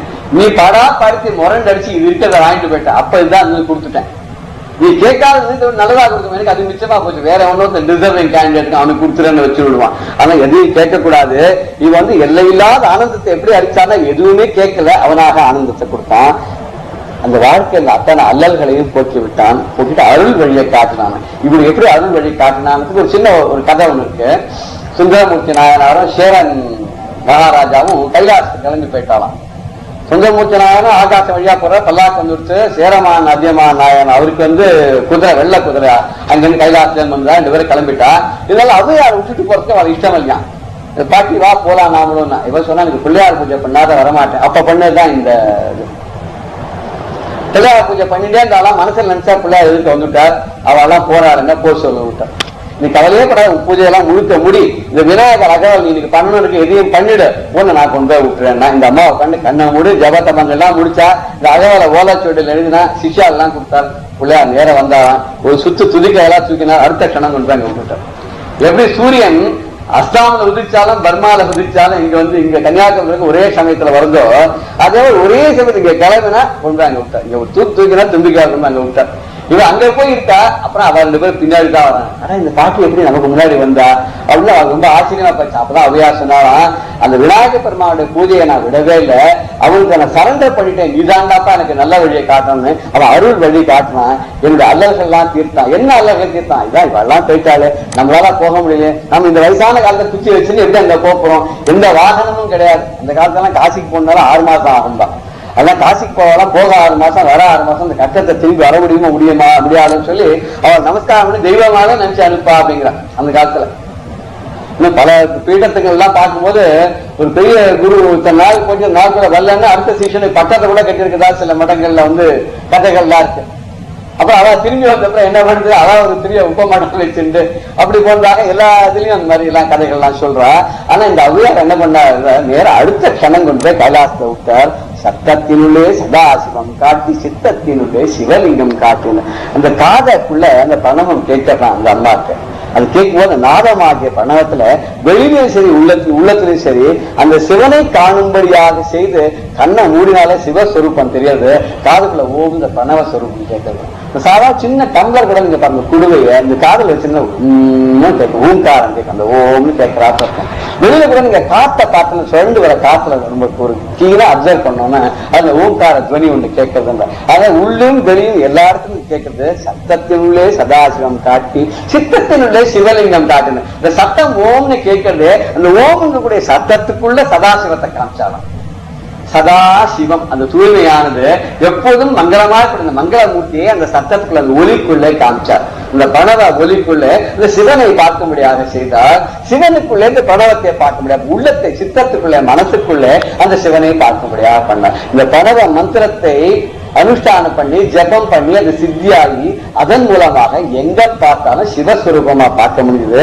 அது மாத்திரம் உள்ளேயும் பார்த்தா அப்படின்னா யோமாம் பஷ்யத்தி சர்வத்தை சர்வம் ச மயி பஷ்யத்தி. என்ன எப்படி வெளியில எல்லாத்தையும் பார்க்கணும், எனக்குள்ள எல்லாத்தையும் உள்ள பார்க்கணும் மாதிரி இந்த அம்மா வெளியிலேயே சிவத்தையே பார்த்தா உள்ளுக்குள்ள ஹிருதயத்திலையும் அந்த அந்தர்யாமியாக்களோட உள்ளம் பெரும் கோவில் ஊனுடம்பு ஆலயம். இந்த ஊனுடம்பு ஆலயம் இது உள்ளனே கோவிலா இருந்துச்சு. இந்த கோவிலுக்கு இந்த சதாசிவனை பார்த்தா அவன் எப்பேற்பட்ட சதாசிவன் தெரியுமோ, அழுவிற்கெழுவாய் அப்பாவுக்கு பாலாய் கணுமுற்றி நின்ற கரும்புள்ளே காட்டின. முற்றிய கரும்புக்குள்ள எப்படி இன்பமான சாறு இருக்கோ அது எப்படி நம்ம நேரில் உணர முடியாது, ஆனா ருசிச்சு தான் பார்க்க முடியும். கரும்பு சுவையா இருக்கிறது, சக்கரை தித்திப்பார் இனிப்பார் எப்படி அவ அனுபவிச்சுதான் சொல்ல முடியுமோ, மற்றவருக்கு விளக்க முடியாதோ அப்படி இந்த ஆனந்தத்தை எப்படி காமிச்சான்னா கரும்பு சுவை மாதிரி அவ அனுபவிச்சாலாம். அவன் யாருன்னா அனோரணியனா மகதோமணியனா. கிருஷ்ணனை பத்தி பாடும்போது ஒரு அனோரணியனா மகதோமணி, பெரியத்துக்கெல்லாம் பெரியவன் அணுவுக்கெல்லாம் சிறியவன். அவர் ரொம்ப சின்ன சிறியவனாக இருக்கான், பெண்ணும் பெரியவனாக இருக்கான். அப்பேற்பட்ட பரமேஸ்வரனை காமிச்சாலாம். காமிச்சு வேடமும் நீரும் விளங்க நிறுத்தி கூடு வைத்துண்டர் குழாத்துடன் கூட்டு. வேடமும் நீரும் விளங்க நிறுத்தி இந்த சிவவேடத்தை தரிக்கும்படியா பண்ண. சிவவேடம்ங்கிறது தூய்மையான ஆடை, உடம்பு முழுக்க பஸ்மத்தை பூசிக்கிறது, திருநீரை பூசிக்கொண்டிருக்கார். அந்த திருநீரை பூசிக்கொண்டு சிவன் அடியாரலாமாகி சிவஸ்வரூபமாக ஆயிட்டார். சிவனுக்கு என்ன வித்தியாசம் இருக்கு? அவனுக்கு ஜடாமணி, நமக்கு ஜடாமணி. விபூதியை போடுங்க, விபூதியை போடுங்க. தூய்மான மங்களமான ஆடைகள் சதாசிவகாலம் பிரணவத்தில் லயிச்சிருக்க. இந்த அம்மா பிரணவத்தில் லயிச்சு அந்த நாதத்துல லயிச்சு சிவஸ்வரூபத்தோட ஐக்கியமாயிட்டான். சாரூபியம் உங்களுக்கு கிடைச்சிடுத்து. இந்த சாரூபியம் கிடைச்ச உடனே இந்த வேஷம், இந்த சிவனடியாருடைய வேஷம் என்ன, இந்த திருவினுடைய அர்த்தம் என்ன, இது எப்படி ஒரு நன்மையை பயக்கிறது, எப்படி மங்களத்தை தருதுன்றத ரொம்ப அழகா இவருக்கு சொல்லி வச்சார். எப்படி கூடும் மெய்த்தொண்டர் குழாத்துடன் கூட்டியினர். மெய்த்தொண்டர் இங்க யாருன்னு எடுத்துக்கலாம், சுந்தரமூர்த்தி நாயனார் எடுத்துக்கலாம், இந்த சேரமானி எடுத்துக்கலாம். அவதான் மெய்த்தொண்டர்கள். அவள் தான் கைலாசத்துக்கு போகக்கூடிய பிராப்தம் கிடைச்சது. அவ என்ன பண்ணா தனியா தாமத்திரம் போல ஒரு அடியார் இந்த தனியாருக்குன்னு வந்து நீயும் வான்னு கூப்பிட்டு தான் போனா, இவதான் பூஜை முடிச்சுன்னு வரேன்னு சொன்னா, அப்படி நல்ல நெய் அடியாருடைய கூட்டத்தோட சேர்த்து வச்சு இந்த சிவன் அடியாருடைய தத்துவம் என்ன, சிவ வேஷம் என்னன்னு புரிய வச்சு அந்த விபூதியுடைய தத்துவத்தையும் தாற்பயத்தையும் அதனுடைய பலனையும் அதனுடைய மங்களத்தையும் சொல்லி அதையும் இது பண்ண பண்ணிட்டு அஞ்சக்கரத்தின் அரும்பொருள் தன்னை நெஞ்சக்கருத்தின் நிலை அறிவித்து. 5 அக்கரம், 5 அக்கரம்னாக்க 5 அக்ஷரம். பஞ்சாட்சரம், இந்த பஞ்சாட்சரத்துடைய மேலான அர்த்தம் இருக்கு. அத மனசுல நிலையா நிற்க முடியாது. சிவாய நம சிவாய, ஓம் நம சிவாய. சில பேர் பார்க்கலாம், ஓம் நம சிவாய நமகான்னு இருக்கு. இந்த நம சிவாய சிவனுக்கு நமஸ்காரம் தான் அர்த்தம். அதுக்கு ஒரு நமகாரத்தை போட்டுருவார். என்ன அர்த்தத்துல போட்டாலும் தெரியல. நமசிவாயங்கிற மந்திரம் ஒரு மந்திரத்தையே உபாசிக்கிறார். அந்த மந்திரத்துக்கே நமஸ்காரம் சொல்றாருதான் நினைக்கிறேன். அப்படி இந்த 5 எழுத்தான நமசிவாய மந்திரத்தினுடைய பொருளை மனதில் எங்கெங்கும் நிலைக்கும்படியாக பண்ணினாராம். பண்ணிட்டு தத்துவ நிலையை தந்து என ஆண்ட வித்தக விநாயகர் நிறைகடல் சரணியனர் இந்த தத்துவ நிலையை தந்தார். எப்படி இந்த மெய் ஞானத்தை உணர்த்தினார், பிரணவத்தை புரிஞ்சிக்க முடியா பண்ணார், இந்த பிரணவ சுரூபமான சிவாகாரத்தை மனசுல நிறுத்தும்படியா பண்ணார். அதையே தியானம் பண்ணி இந்த சாரூபியம் கிடைக்கும்படியாக பண்ணார். பண்ணி இந்த சாலோகத்தை போறதுக்கு சாயுத்தியம் கிடைக்கிறதுக்கு வழியை சொல்லி கொடுத்தார். கொடுத்தோன்னு என்ன ஆச்சுன்னா சிவனோட ஐக்கியமாவதற்கு கைலாசத்துக்கு போகக்கூடிய பாக்கியம் அவனுக்கு கிடைச்சது. இந்த உண்மையான தத்துவ நிலை இதுதான். என்னன்னா நம்ம அன்றாடம் நமக்குடைய பூஜை புனஸ்காரங்கள் எல்லாமே அனுஷ்டானங்கள் எல்லாமே கடைசியில் இந்த மாயா உலகத்தை விட்டு விட்டு இதுக்கெல்லாம் நேராக இருக்கக்கூடிய அந்த பரம்பொருளை எப்படி அடையிறது, அதோட ஐக்கியம் எப்படி அடையிறது, அங்கேருந்து வந்த நாம் அங்கேயே எப்படி சேருது, அதனுடைய பத்தி பிம்பமாக இருக்கக்கூடிய நாம் நம்முடைய கல்மஷங்கள் நீங்க அந்த பிம்பமாகவே எப்படி ஆகிறதுங்கக்கூடிய நிலையை உணர்த்தி இவருக்கு அருளை செய்து அவரை ஆட்கொண்டு ஞான குருவாக இருந்து அந்த விநாயகர் பெருமாள் நல்ல வழியை பண்ணார். அவருடைய வித்தக விநாயகன், வித்தகன்னாக்க ஞான வடிவானவன், அவன் பரம்பொருள், அவன் எல்லோருக்கும் மேலோங்கி இருக்கக்கூடியவன், அவன் பரமபுருஷன், அவன் வித்தகன். அவனுடைய விரை கடல் சரணம், விரை கடல் சரணம் அப்படின்னு சொன்னாக்க வாசனை மிகுந்த பாதங்கள் அர்த்தம். விரைன்னா விரவும் புது மலரிட்டு அப்படின்னு சொல்றாங்க அபிராமத்துல. இந்த வாசனையோட கூடிய அந்த புதிய மலர்கள் எல்லாம் விட்டு சொன்னா அப்பேற்ற வாசனை மிகுந்த மலர்களை எல்லாம் காலில் போட்டிருக்கனால அந்த பாதங்கள் ரொம்ப நறுமணத்தோட இருக்கு. அப்படிப்பட்ட விநாயகன் ஒரு நல்ல அருளை நமக்கு பெரும்படியாக செய்த விநாயகன், அருளை செய்த விநாயகன், பிரணவ சுரூபத்தை காமிச்ச விநாயகன், அவனுடைய பாதங்கள் என்றென்றுக்கும் சரணம் அடைந்தமானால் நல்ல கதியை தானாவே கொடுப்பான் அப்படிங்கிற மாதிரி இந்த பாடல்ல சொல்லி இந்த விநாயகர் அகவல்ங்கிறத முடிக்கிறார். இந்த விநாயகர் எப்படி இருக்கான்னு ஒருத்தர் சொல்லியிருக்கார் பாருங்க. அன்புதவும் அங்குச பாசமும் இன்பம் பெருக்கிடும் ஈரிரு கரமும் புன்னகை முகமும் புடைத்திடு வயிறும் துன்பமகற்றிடும் தூய நற்பதமும் ஒற்றை கொங்கும் ஒரு முகக்கரமும் நெற்றியில் விளங்கும் நீரொடு பொட்டும் மற்றும் ரத்தின மகுடமும் செவியும் நத்தரன் முகத்தே நலம் தரும் மிழியும். இது ஒரு ஃபோக் டியூன்ல அப்படியே இருக்கு. அன்பர்க்கு உதவும் அங்குச பாசம், பக்தாவுக்கெல்லாம் உபகாரம் செய்யக்கூடிய உதவிக்கூடிய அங்குசம் பாசம் வச்சிருக்காராம். இன்பம் பெருக்கிடும் ஈரிரு கரம், 4 கைகள், அது அடியாருக்கெல்லாம் இன்பத்தை பெருக்குகிறது. புன்னகை முகமும் புடைத்திடுவார், பேழை வயிறு பெரிய வயிறு, புன்னகையோட கூடிய முகம், துன்பம் அகற்றிடும் தூய நற்பதம், அடியாரோட துன்பத்தை எல்லாம் தீர்க்கக்கூடிய அழகான 2 பாதங்கள். ஒற்றை கொம்பும் ஒரு முகத்தரமும் நெற்றியில் விளங்கும் நீரொடு பொட்டும் மற்றும் ரத்தின மகுடமும் செவியும் நற்றவன் முகத்தே நலம் தரும் விழியும். ஒற்றை கொம்பு, ஏன்னா ஒரு கொம்பு உடைச்சு அந்த கொம்பு உடைச்சு மகாபாரதம் எழுதிட்டாரு இல்லையோ, ஆனா மீதி இருக்கிறது ஒரு கொம்பு தான். ஒரே ஒரு தந்தம் இருக்கு. ஒரு முகத்திலே தொங்கக்கூடிய ஒரு கை, ஒரு தும்பிக்கையில் ஒரு கை இருக்கு. நெற்றியில் விளங்கும் நீரோடு பொட்டும், விளங்கு சிந்தூரம், நல்ல விபூதி அதை குங்குமம் வச்சிருக்கார்.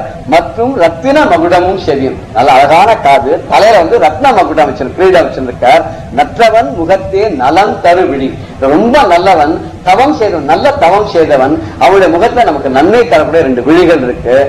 செப்பழகுடைய தும்பை ஆரமும் ஒப்புயர்தில்லா வள்ளல் மார்பில் முப்புரி நூலும் மறை புகழ் பாயும் எப்பொழுதும் அருள் எழில் மிகு உருவும். செப்பு அழகுடைய தும்பை ஆரம், தும்பை மலர ஆரமா மாலையா போட்டுக்கார். அது சொல்றதுக்கு, அந்த அழகை சொல்றதுக்கு நம்மளால முடியவே முடியாது, அப்படி ஒரு அழகான மாலையை போட்டுக்கார். ஒப்பு உயர்வில்லா வள்ளல் மார்பில் முப்புரி நூல், அவனுக்கு இதுக்கு சமமா யாரையா சொல்ல முடியாது. அப்பேற்பட்ட உயர்வானவனா அவருடைய அழகான மார்பில கூணல் தொங்கறது. மறை புகழ் வாய், இவருடைய வாய் 4 வாயும் அகண்ட வாய். இது என்ன வேதத்தை ஸ்மரிச்சு சொல்லிட்டு இருக்க. அப்பேற்பட்ட வாய் எப்போதும் அருள் எழில் மிகு. அடியாருக்கு இப்ப அப்ப சதாசப காலம் அனுகிரகம் பண்ணக்கூடிய அழகான ரூபத்தை வச்சிருக்கான். அண்டமனைத்தும் அகத்தே அடக்கி மண்டலம் தனிலே மருளை நீக்கும் தண்டாயுதனின் சோதரன் தாளினை வந்தனை செய்வார் வளம் எய்துவதே. அண்டம் அனைத்தும் அகத்தி அடைக்கும் மகோதரன். ஏன் அவ்வளவுக்குரிய வயிறுன்னா அதுக்குள்ளதான் அண்ட சராசரி ஊட்டம் உள்ள இருக்கான். அவன் வயிற்றுக்குள்ள அத்தனை சராசரன்னு அந்த 14 லோகங்களும் அவனுடைய உடம்புல இருக்கு. மண்டலம் தனிலே மருளை நீக்கும், நம்ம எந்த மண்டலத்தில் இருந்தாலும் அந்த மண்டலத்தில் இருக்கக்கூடிய மருள் மாயையை நீக்கக்கூடியவன் அவன் யாருன்னா தண்டாயுதனின் சோதரன். தண்டபாணி, தண்டத்தை கையில வச்சுக்கொண்ட பழனி முருகன் இருக்கானே, அவனுக்கு அண்ணாவாக இருக்கக்கூடியவன்.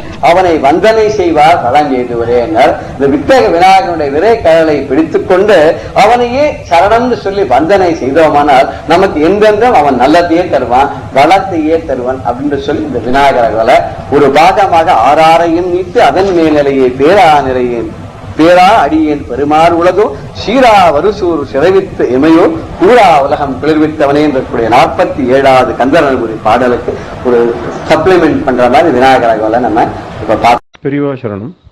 இந்நிகழ்ச்சியின் அடுத்த பகுதி நாளை மாலை இதே நேரத்தில் ஒளிபரப்பாகும். பெரியவா சரணம். பெரியவா சரணம். அடுத்த நிகழ்ச்சி மகா பெரியவா மகிமை உபன்யாசம். வழங்குபவர் பிரம்மஸ்ரீ கணேச சர்மா அவர்கள். 1925ஆம் வருஷம் இளையாத்தங்குடியில் சாதுர்மாசியத்தை முடிச்சுட்டு பெரியவா கானாடு காத்தானுக்கு வந்தா. கானாடு காத்தானுக்கு வரத்தே சார் MCT முத்தையா செட்டியார் அவர்கள் ரொம்ப பெரிய வரவேற்பு கொடுத்தார். தக்க மரியாதையெல்லாம் பண்ணி பெரியவாளை 15 நாள் கானாடு காத்தானில் தங்க வச்சார். அதுக்கப்புறம் அங்கேருந்து பெரியவா கடியாப்பட்டிங்கிற இடத்துக்கு வந்தா. இந்த கடியாப்பட்டியில் தீனா முத்தையா செட்டியாங்கிற பக்தர் அவருக்கு தர்மபூஷணம் அப்படிங்கிற பட்டத்தை கொடுத்தா. ஏன் அவருக்கு இந்த பட்டத்தை கொடுத்தா அப்படின்னா, இந்த குடும்பத்தை சேர்ந்தவா தான் கடலூர்னு சொல்லக்கூடிய திருப்பாதிரிப்புலியூர்ல பாடலீஸ்வரர் கோவில் ஆலய திருப்பணி பண்ணினவா. அதே மாதிரி திருவண்ணாமலையில வெள்ளி ரதம் பண்ணி அருணாச்சலேஸ்வருக்கு காணிக்கை செலுத்தினவா. இப்படி ரொம்ப பெரிய சிவகைங்கரெல்லாம் பண்ணியிருக்கிறதுனால அவளுக்கு தர்மபூஷணம் அப்படிங்கிற பட்டத்தை பெரியவா கொடுத்தா. அப்படி இருக்கிறதே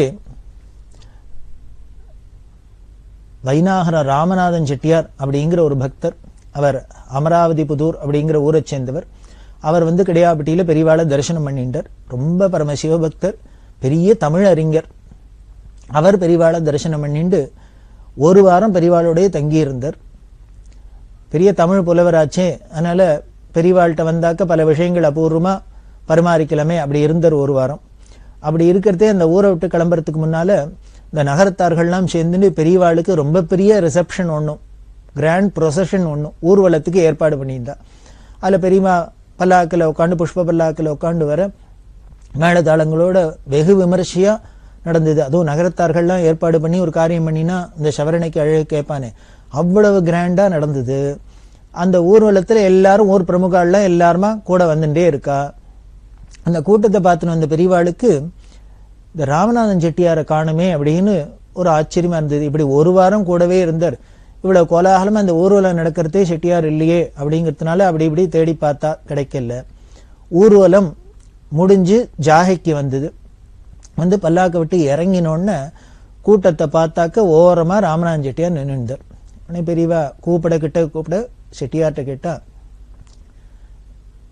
ஊர்வலத்துல உங்களை காணுமே, எங்க போயிருந்தேள் அப்படின்னா. நீங்க காணுமேன்னு தேடினே, எங்க போயிருந்தேள் அப்படின்னோடனே அவர் உடனே கண்ணால தண்ணி வெடிச்சுன்னு சொன்னார், இல்ல எங்கேயும் போல, நான் கூடவே தான் வந்திருந்தேன் அப்படின்னு. பெரியவாளுக்கு ஆச்சரிய, நான் கூட பார்த்தேன் எங்கேயும் பார்க்கலையே அப்படின்னு. உடனே அவர் சொன்னார், இல்ல பெரியவாளோட பல்லாக்க சுமந்துன்னு வந்தேன், அந்த பாக்கியம் இந்த தோளுக்கு இன்னைக்கு கிடைச்சது அப்படின்னு. அவர் பல்லாக்கு தூக்கின்னு வந்திருக்கார் அந்த ஊர்வலம் முழுக்களும். அப்போ அவர் சொன்னார், நமது தமிழ்நாட்டோட மரபு இது மாதிரி மகான்கள்லாம் வந்தா, பக்தாள்லாம் வந்தா, சிவனடியார்லாம் வந்தா அவளை தோல்ல சுமந்துன்னு ஊர்வலமா எடுத்துன்னு வருது அப்படிங்கிறது ஒரு பெரிய சம்பிரதாயம். சமயக்குறவர்கள்லாம் வரத்தை, ஞானசம்பந்தர் அப்பர் அவள்லாம் வரத்தை இப்படி எல்லாம் தான் நடந்திருக்குன்னா நாம பார்க்கிறோம். அப்படி அந்த காலத்துல நடந்தது, இன்னைக்கு எங்காலத்திலயும் நடந்தது. பெரியவா வந்திருக்க அந்த ஊருக்கு இப்படி ஒரு ஊர்வலம் நடந்தது. அப்போ தோல்ல சுமக்கிற பாக்கியம் கிடைச்சது. இந்த சரீரம் எடுத்தது, இந்த தோல் இருந்த பாக்கியம் இன்னைக்கு நிறைவேறித்து அப்படின்னு சொல்லி அவர் சந்தோஷப்பட்டு அந்த க்ஷணத்திலேயே பெரியவா மேல ஆசுகுவியா 5 பாமால எழுதி பெரியவாளுக்கு அர்ப்பணம் பண்ணினர். உடனே பெரியவா சிரிச்சுண்டே அதை அங்கீகரிச்சு, இங்க இருக்கிறவாளுக்கு எல்லாருக்கும் நீங்களே இதை பாடி காமிச்சு இதோட அர்த்தத்தை சொல்லுங்க அப்படின்னு. அந்த கவிதையில ரொம்ப பெரிய கவிஞரா இருந்ததுனால அக்கம் அக்ஷி அப்படிங்கிறது, அதாவது அக்ஷிங்கிறது தான் தமிழ்ல அக்கம் அப்படின்னு வருது. இதெல்லாம் வச்சுன்னு அவர் வார்த்தை விளையாடு பண்ணியிருந்தார். பெரியவா உட்காந்து வந்தது பல்லாக்கு இல்லையா, இவரோ பல்லாக்குல உட்காந்துட்டு வர்றார். அந்த பல்லாக்குல பெரியவா உட்காந்து ஊர்வலம் வரத்தை பல்லாயிரக்கணக்கான கண்கள் பார்க்கறது. அதனால பல்லாயிரக்கணக்கான கண்கள்லாம் பார்க்கறதுனாலே அதுல உட்காந்து வரதுனால அதுக்கு பேரே பல்லாக்குன்னு இருக்கு போல இருக்கு அப்படின்னு ஒரு சிலேடையா அந்த கவிதையெல்லாம் சொல்லியிருந்து எல்லாரும் ஆஹா ஆஹான்னு ரசிச்சா. இப்படி எல்லாம் பெரியவா அந்த பிரபாவம் வெளிப்பட அப்படி இருந்து நிற்கிறதே பண்டிதமணி மு கதிரேசன் செட்டியார் அவர் பெரியவாளை தரிசனம் பண்ணார். இவர் சமஸ்கிருதம் தமிழ் ரெண்டுத்திலையும் பெரிய பண்டிதர், மகா பண்டிதர், ஆராய்ச்சியெல்லாம் ஈடுபட்டவர், பெரிய புலவர். அவர் பெரியவாள்கிட்ட பேசியிருக்கிறதே பெரியவா அவற்ற ஒரு விஷயம் சொன்னார். 1925ஆம் வருஷத்துல ஆங்கில மோகம், வெள்ளைக்காரர்களோட ஆதிக்கம் இருந்ததுனால ஜனங்களுக்கெல்லாம் இந்த ஆங்கில மோகம், இந்த மேல்நாட்டு நாகரிகத்துல என்ன பண்றா, நம்மளோட கலை கலாச்சாரம் இந்த பொக்கிஷங்கள்லாம் புறக்கணிக்கிறா. இதுல அவளுக்கு ஒரு அபிமானம் வரமாட்டேங்கிறது, இதை புறக்கணிச்சிடுறா. அதுக்கு முக்கிய காரணம் நமது கலை கலாச்சாரம் லிட்ரேச்சர் எல்லாம் அநேகமா சமஸ்கிருதம் தமிழ் இது மாதிரி லாங்குவேஜ்ல இருக்கு. அதனால இந்த கலை கலாச்சாரம் இந்த லிட்ரேச்சர் எல்லாம் இருக்கணும்னா முதல்ல சமஸ்கிருதம் தமிழ்ங்கிற அந்த மொழி முதல்ல இருக்கணும். அது உயிரோட இருந்தா, வளமா இருந்தா தான் அதுக்கப்புறம் அதுல உள்ள லிட்ரேச்சர், அந்த லிட்ரேச்சர் மூலியமா இலக்கியங்கள் மூலமா நம்மளோட பழம்பெருமை, அந்த கலாச்சாரங்கள் இது எல்லாமே உலகத்துக்கு தெரிய வரும், அதை நம்ம அனுஷ்டானம் பண்ண முடியும். அதனால இந்த கலாச்சாரம் உயிரோட இருக்கணும் அப்படின்னா, இந்த ஜனங்களுக்கு இந்த மேல்நாட்டு மோகம் போகணும்னா தமிழ்லையும் சமஸ்கிருதத்திலையும் அபிமானம் வரணும், அந்த லாங்குவேஜ் வளரணும். அதுக்கு உங்களை மாதிரி பண்டிதாள்லாம் தான், அறிஞர்கள்லாம் தான் பாடுபடணும் அப்படின்னு பெரியவா அவற்றை எடுத்து சொல்ல கதிரேசன் செட்டியார் ரொம்ப உருக்கமா பெரியவாள்கிட்ட பதில் சொன்ன. பெரியவாளுக்கு இவ்வளவு ஸ்ரத்த இருக்கு, இப்படி நமது கலாச்சாரம், நமது லாங்குவேஜ், இந்த மொழியெல்லாம் வளரணும் அப்படின்னு இவ்வளவு வருத்தப்படுறா, தாபப்படுறா. ரொம்ப எனக்கு சந்தோஷமா இருக்கு. இது வளர்றதுக்கு வேற ஒருத்தருமே ஒன்றும் பண்ண வேண்டாம், பெரியவாளோட இந்த தாபமும் தபஸுமே போரும். நிச்சயமா இந்த லாங்குவேஜ் எல்லாம், சமஸ்கிருதம், நமது கலைகள், தமிழ், புராதன பிராச்சீனமான கலைகள்லாம் எல்லாம் இந்த கலாச்சாரம்லாம் இருக்கும், செழிச்சுதான் இருக்கும்னு எனக்கு நம்பிக்கை இருக்கு அப்படியெல்லாம் சொல்லிட்டு, ஆனா என்னால முடிஞ்சது என்ன பண்ண முடியுமோ பண்றேன் அப்படின்னு. ஏன்னா பெரியவா சொன்னா, உங்களை மாதிரி மனுஷாலாம் தான் அதுக்கு பாடுபட்டு, உங்களை மாதிரி புலவர்கள்லாம் பிற்காலத்துல வராப்புல ஏற்பாடு பண்ணணும், அதுக்கு தயார் பண்ணணும் அப்படின்னு சொன்னதுனால என்னால முடிஞ்சது கிஞ்சது என்ன பண்ணணுமோ பண்றேன். இது எல்லாத்துக்கும் மேல பெரியவா அனுகிரகம் இருக்கு, தாபம் இருக்கு, அதுவே எல்லாத்தையும் அனுகிரகம் நடத்தி கொடுத்துரும் அப்படின்னு சொல்லிட்டு அவர் உத்தரவு வாங்கிக்கிட்டே சொன்னார், எனக்கு ஒரே ஒரு வரம் வேணும், பெரியவா எப்பொழுதும் என்ன ஞாபகம் வச்சுருக்கணும் அப்படின்னு கேட்டு. பெரியவா ஆச்சரியமா சிரிச்சுட்டே சொன்னா, பெரியவா யாரையானு மறப்பாளோ? நாம தான் யாரையானு பெரியவாளை மறந்தா மறப்புமே வழிய, அண்ட சராச்சரத்தையும் ஞாபகம் வச்சுன்னு ஆட்டி படைக்கிற ஈஸ்வரனான பெரியவா மறந்துட்டா என்ன ஆறுது, நம்மளை மறந்தா என்ன ஆறுது? அதனால அவ எப்பொழுதும் ஞாபகம் வச்சிருப்பா. ஆனா கதிரேசன் செட்டியார் என்ன பண்ண, பெரியவாளுக்கு எப்பொழுதும் ஞாபகம் இருக்கணும் அப்படின்னு பிரார்த்தனை பண்ணிட்டு, இதுக்கு முன்னால கானாடு காத்தானுக்கு போனா அப்படின்னு சொன்னோம். கானாடு காத்தானுக்கு பேருக்கிறதே ராஜாசர் அண்ணாமலை செட்டியார் ஊர்ல இல்ல, ஏதோ தில்லி பேருந்தர். தில்லி பேருந்தத்தினால கானாடு காத்தானுக்கு பெரியவா வரத்தே அவர் பெரியவாளை தரிசனம் பண்ணி அந்த ஊர்வலத்துல கலந்துன்னு அனுபவிக்க முடியல. அதனால பெரியவாளை தரிசனம் பண்ணி திருப்பி கானாடு காத்தானுக்கு வரணும் அப்படின்னு அழிச்சார். என்னோட திருப்திக்காகவானும் பெரியவா திரும்பி வந்துட்டு கானாடு காத்தானுக்கு வரணும் அப்படின்னு அண்ணாமலை செட்டியாரோட பிரார்த்தனைக்காக திருப்பி கானாடு காத்தானுக்கு போனா.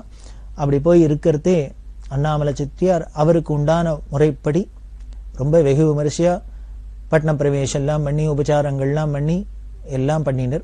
அப்போ பெரியவாள்கிட்ட பேசி நிற்கிறதே ஒரு விஷயம் சொன்னார், பெரியவாளை மாதிரி மகான்கள்லாம் இப்படி யாத்திரை பண்ணணும், ஏதோ அவ மடத்தோட மட்டும் இல்லாத இப்படி யாத்திரை பண்ணி ஜனங்களுக்கெல்லாம் தர்ம சிந்தனை வளர்றாப்புல பக்தி வளர்றாப்புல கைங்கரியம் பண்ணணும். இது ரொம்ப முக்கியம். அதுவும் காலம் இருக்கிற இருப்புல காலம் போற போக்குல இதுதான் ரொம்ப அவசியம். அதுக்கு பெரியவா பண்ணிட்டு இருக்கா. இப்படி பெரியவா யாத்திரை பண்றாப்புல இவ்வளவு விஸ்தாரமா இதுக்கு முன்னால எனக்கு தெரிஞ்சு எந்த மடாதிபதிகளும் பண்ணினதா தெரியல, கேள்விப்பட்டதில்லை. ஆனா ஒன்னே ஒண்ணு பிரார்த்தனை பண்றேன், இப்படி பெரியவா பண்ணினாப்பிலே எல்லா மடாதிபதிகளும் பண்ணணும் அப்படின்னு நான் ஆசைப்படுறேன். அப்படி பண்ணினாதான் நமது தேசம், நமது நாடு, நமது மக்கள் நல்லபடியா இருக்க முடியும், க்ஷேமா இருக்க முடியும். அதனால பெரியவாளை ஃபாலோ பண்ணி எல்லா மடாதிபதிகளுமே இப்படி விஸ்தாரமா யாத்திரை பண்ணணும், தர்ம பிரச்சாரம் பண்ணணும் அப்படி எல்லாம் பெரியவாள்கிட்ட பிரார்த்தனை பண்ணிட்டார். அதுக்கு மேல இன்னொன்னு சொன்னார், இந்த மேல்நாட்டு மோகத்துல ஆங்கில மோகத்துல முதல்ல பாதிக்கப்பட்டது யாருன்னா பிராமண குடும்பங்கள் தான். வெள்ளக்காராலும் அவளை தான் முதல்ல ஆசை காட்டி இழுத்து அப்படி பண்ணினதுனால அவளை ஃபாலோ பண்ணி மற்ற சமுதாயத்தை சேர்ந்தவா எல்லாரும் அந்த பக்கத்துக்கு திரும்புறா.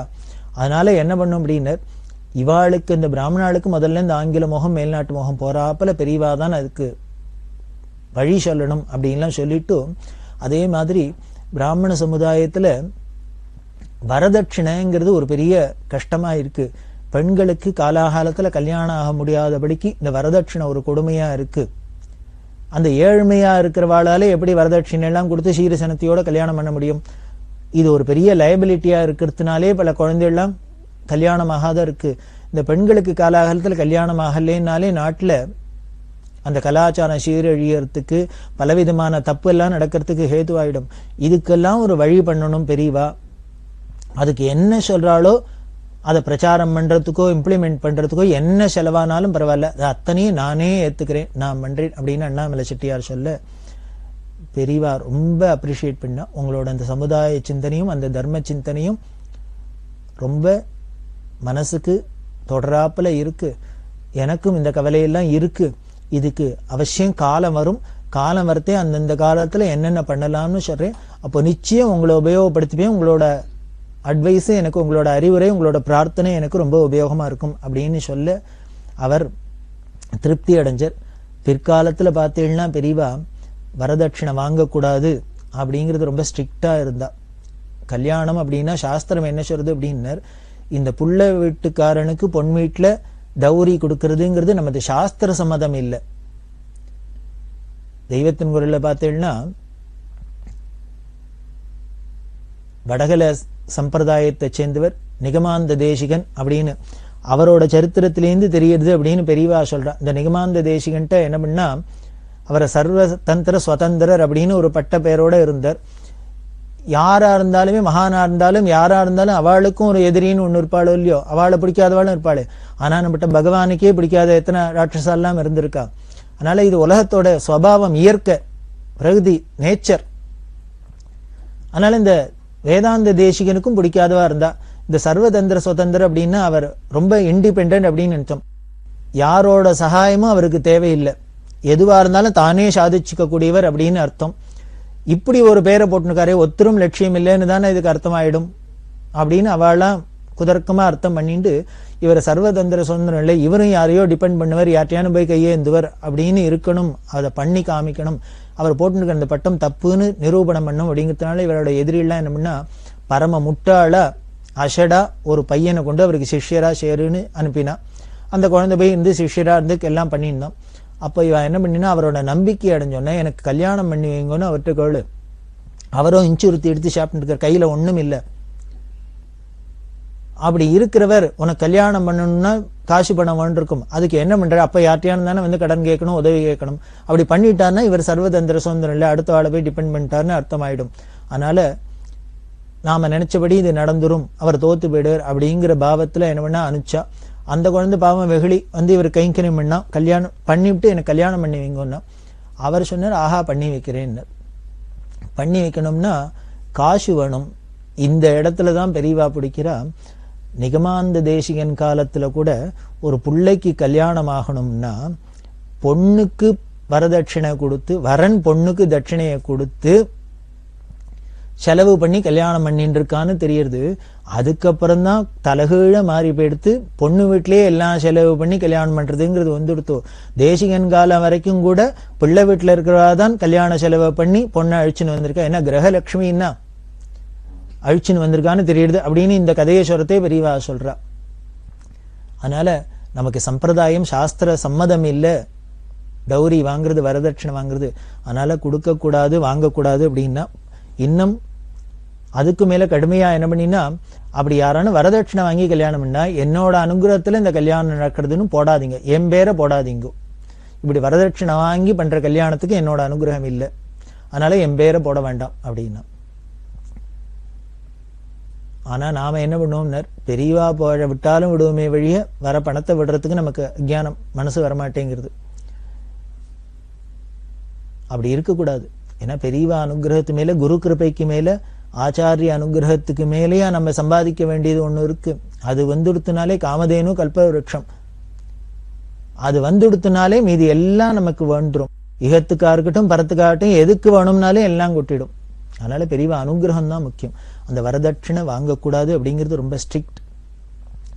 அதுதான் பெரியவா சொல்றா. காரணம் அண்ணாமலை செட்டியாரோட பிரார்த்தனை. அவரோ அந்த அளவுக்கு பெரியவாள்கிட்ட அந்தரங்கமா அந்யோன்யமா தீவிரமா சொல்லியிருக்க. பிற்காலத்துல வரதட்சணை வாங்கக்கூடாதுன்னா, அதே மாதிரி பட்டு கட்டிக்க கூடாது அப்படின்னா. ஏன்னா இருக்கிறவா பட்டு கட்டின்டா இல்லாத வாழ்க்கை என்ன ஆசை இருக்கு, கடன் வாங்கியானும் கட்டிக்கணும்னு தோன்றது. உடனே இந்த கடனை அடைக்கிறதுக்காக எப்படி அடைக்கிறதுன்னு தெரியாத முழிக்கிறாப்புல இருக்கு. இப்படி பல சிக்கல்கள் காரணமா போறது. கடன் வாங்கி எத்தனை நாளைக்கு கொடுத்தனம் பண்ண முடியும், எவ்வளவு காரியம் பண்ண முடியும். அதனால வரவுக்கேத்த செலவு அப்படிங்கிறதானே நமது சாஸ்திரங்கள் சொல்றது. அப்படி இருக்கணும் அப்படின்னு, அதாவது எளிமையா இருக்கணும் அப்படிங்கிறது. எளிமையா இருக்கணும் பெரியவா சொல்லிட்டு மட்டும் இல்ல, தான் எவ்வளவு எளிமையா இருந்தா அப்படிங்கிறது உலக பிரசித்தம். ராஜாதி ராஜாக்கள்லாம் அத்தனை பிரமுகாலும் அத்தனை பெரிய மனுஷாலும் அத்தனை பேரும் வந்து காலில் விழுந்து நமஸ்காரம் பண்ணிட்டு மடத்துல பெரியவாழ்கிட்ட பிரியமா இருந்த ஒரு மடம் காஞ்சி காமகோடி பீடம். எல்லாத்துக்குள்ளேயும் இருப்பா. தாமரைப்பூ, தாமரையில தண்ணி அப்படின்னு சொல்லுவா. தண்ணியிலேயே பிறக்கிறது, தண்ணியிலேயே இருக்கு, தண்ணியிலேயே வளருது தாமரையில. ஆனா ஒரு சொட்டு தண்ணி அது மேல ஒட்ட மாட்டேங்கிறது. அப்படிதான் ஞானிகள் இருப்பா. எதுக்கு நடுப்பற இருந்தாலும் எதுக்குள்ளேயும் அவா சம்பந்தப்பட்டிருக்க மாட்டா, அதோட ஒட்ட மாட்டா. அப்படிதான் எளிமைக்கு காமகோடி பீடம் பிரசித்தமா இருக்கிறதுனால அவ பட்டு கட்டிக்க வேண்டாம் அப்படின்னா. அது மாதிரி காப்பி குடிக்க வேண்டாம் அப்படின்னா. ஒரு ஏழை குடும்பத்துல இந்த காப்பி பீங்கிறதெல்லாம் நமக்கு வெள்ளக்காரால வந்ததுதான். நமக்கு பிராச்சீனமா பார்த்தேன்னா நமது தேசத்துல என்னென்ன நீராகாரம் குடிக்கிறது, கூழு குடிக்கிறது, கஞ்சி குடிக்கிறது, இப்படி எல்லாம் தானே இருந்திருக்கு. அப்படி பண்றது கூட உடம்புக்கு ரொம்ப ஆரோக்கியமா இருக்கிறாப்புலதான் பண்ணிட்டு இருக்கு. இப்படி உடம்புக்கும் ஹானி பண்றாப்புல வந்ததெல்லாம் நம்ம எங்க இருந்தெல்லாமோ வெளியிலேருந்து கத்துன்றதுதான். அதனால இந்த காப்பி குடிக்க வேண்டாம் அப்படின்னா. பார்த்தேன்னா சாப்பாட்டு செலவை விட காப்பி செலவு ஒரு குடும்பங்கள ஜாஸ்தியாயிருது. அதுவும் மிடில் கிளாஸ் ஃபேமிலியில, ஏழை ஃபேமிலியிலெல்லாம் ரொம்ப சிரமமா இருக்கும். குறிப்பா பிராமண குடும்பங்கள்ல இதெல்லாம் ஜாஸ்தியா இருந்ததுனால்தான் பெரியவா இதெல்லாம் திருப்பி திருப்பி திருப்பி வலியுறுத்தின்றே இருந்தா.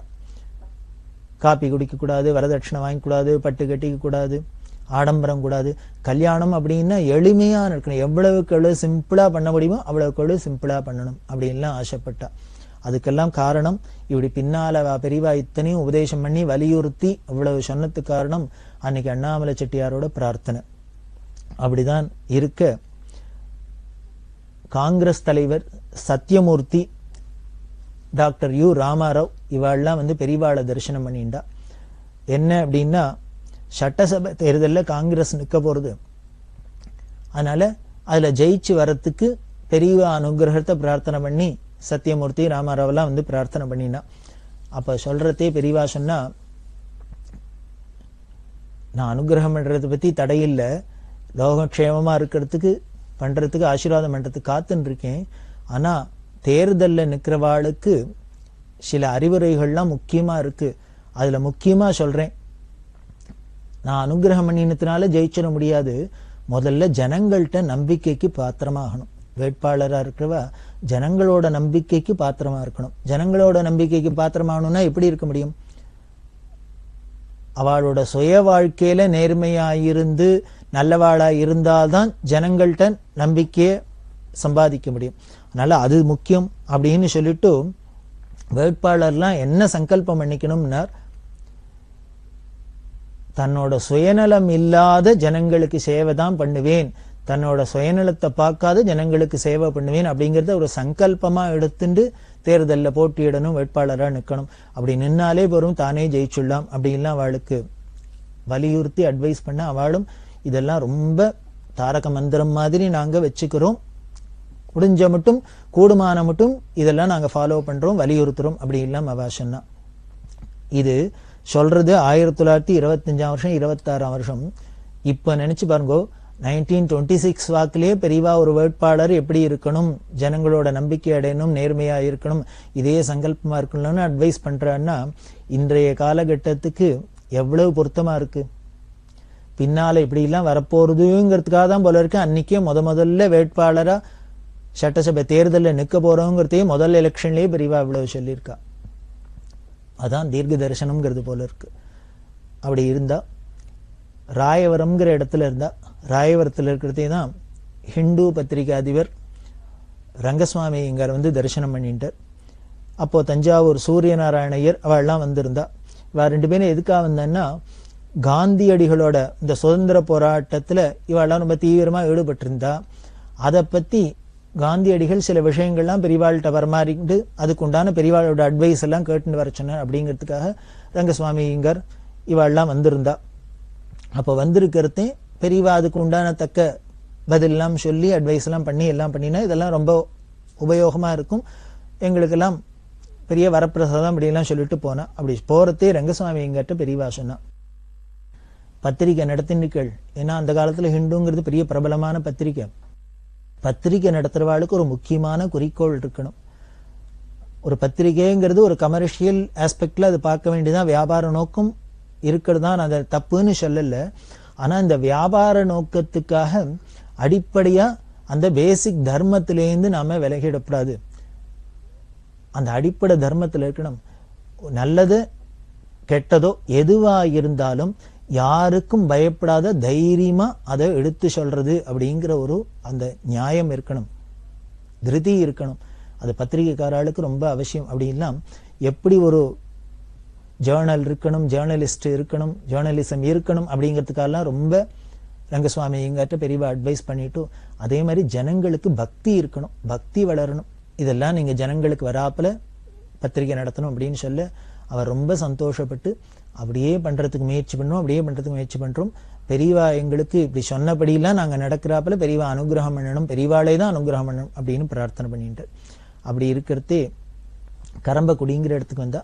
அங்கேருந்து கிளம்பி பட்டுக்கோட்டை அப்படிங்கிற இடத்துக்கு வரா. அந்த பட்டுக்கோட்டையில வரவேற்பெல்லாம் முடிச்சுட்டு கரம்பக்குடியில முடிச்சுட்டு பட்டுக்கோட்டைக்கு வரத்தே அந்த ஊர் எல்லை வரைக்கும் தாண்டி எல்லாரும் ஜனங்கள்லாம் கொண்டு விடுவா. அப்படி 5 கிலோமீட்டர் தாண்டி வந்தாச்சு. திடீர்னு சவாரியை நிறுத்த சொன்னா. இன்னும் ஒரு வயசானவர் கூட வந்து நிற்கர். அவரை பார்த்தா அவர் உடனே கொண்டு வந்த பழம் புஷ்பம் எல்லாத்தையும் பெரியவாளுக்கு அர்ப்பணம் பண்ணினார்.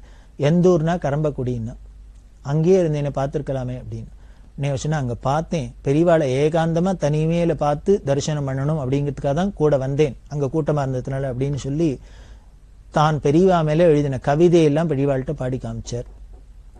பாடி காமிச்சா பெரியவா உடனே சந்தோஷப்பட்டு இதுக்கு என்ன அர்த்தம் நீனே இங்க இருக்கிறவாளுக்கெல்லாம் சொல்லிக்காமி எல்லாம் சொன்னா. இப்படி எல்லாம் சொல்லிட்டு பெரியவாளை ஏகாந்தமா தரிசனம் பண்ணுங்கிறதுக்காக தான் இப்படி வந்தேன்.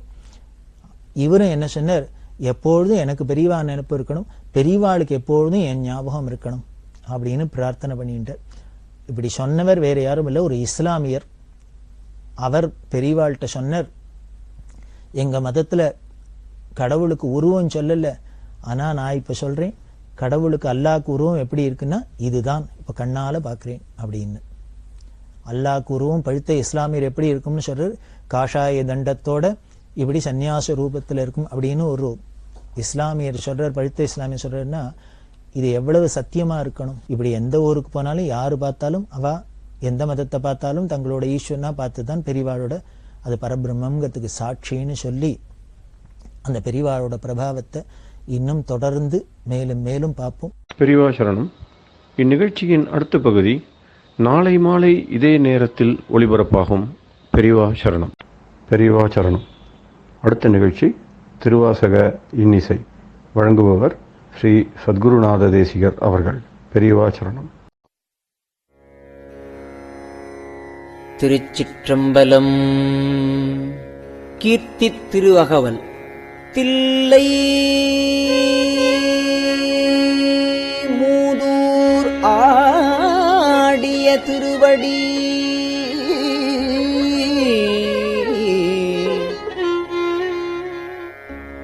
பல்லுயிரெல்லாம் பயின்றனன் ஆகி எண்ணில் பல்குணம் எழில் பெற விளங்கி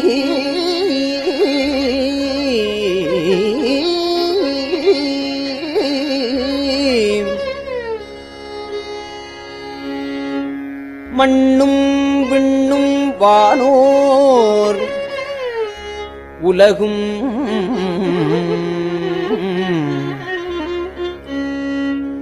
துன்னிய கல்வி தோற்றியும் அழித்தும்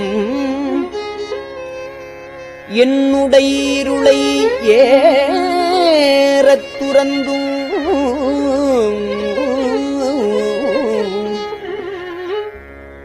அடியார் உள்ளத்து அன்பு மீதூர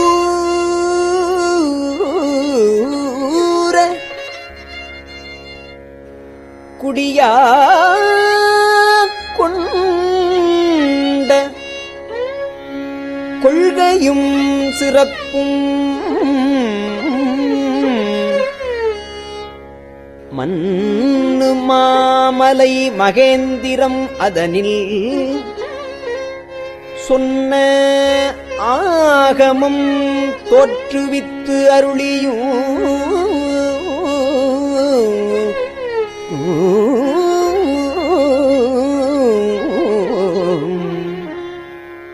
கல்லாடத்து கலந்து இனிது அருளி நல்லாளோடு நயப்புறவெய்தியும் பஞ்சப்பள்ளியில் பால்மொழி தன்னொடும் எஞ்சாது ஈண்டும் இன்னருள் விளைத்தும்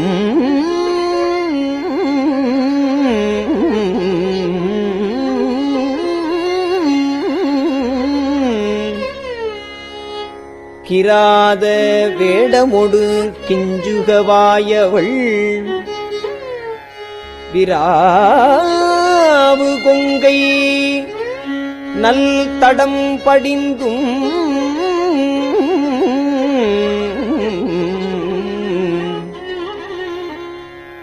கேவேடராகி கெளிரது படுத்தும் மாவேட்பு பாட்டாகிய ஆகமம் வாங்கியும் மற்றவை தம்மை மகேந்திரத்து இருந்து உற்ற ஐமுகங்களால் பணித்து அருளியும் உற்ற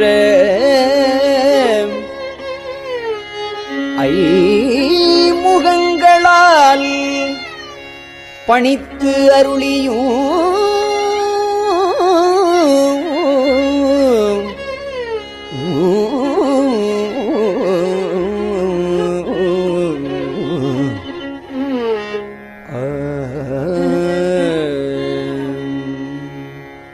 நந்தம் பாடியில் நான் மறையோனாய் நந்தம் பாடியில் நான் மறையோனாய் அந்தமில் ஆரியனாய் அமர்ந்து அருளியும் வேறு வேறுருவம் வேறு வேறு உருவம் வேறு வேறு இயற்கையும் நூறு நூறாயிரம் இயல்பினதாகி ஏருடை ஈசன் புவனியை உய்ய ஏருடை ஈசன் இப்புவனியை உய்ய ஊருடை மங்கையும் தானும் வந்து அருளி குதிரையை கொண்டு குடநாடதன் மிசை சதுர்பட சாத்தாய் தான் எழுந்தருளியும் வேலம் புத்தூர் விட்டேறு அருளி கோலம் போலிவு காட்டிய கொள்கையும் தர்ப்பணம் அதனில் சாந்தம் புத்தூர் விப்பொரு வேடற்கு இந்த விளைவும் மொக்கணி அருளிய முழுத்தழல் மேனி சொக்கதாக காட்டிய துன்மையும் அரியோடு பிரம்மர்க்கு அளவறி உண்ணா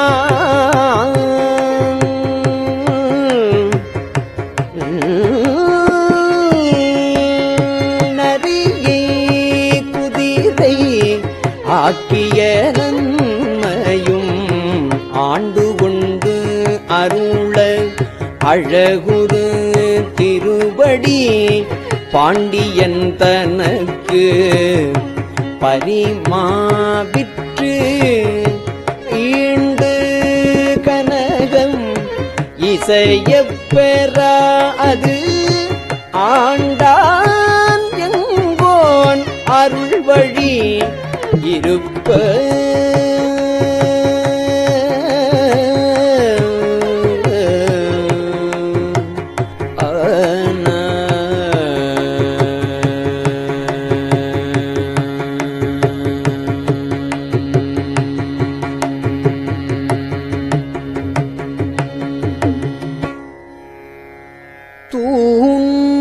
தூண்டு சோதி தோற்றிய தொன்மையும்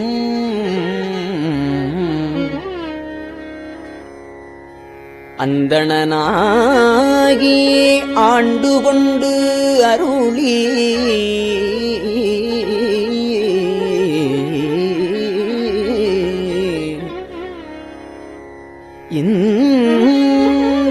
இந்திரஞாலம்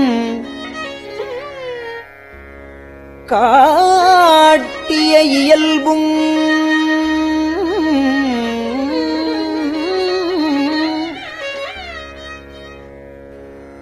மதுரை பெருநன் மாநகர் இருந்து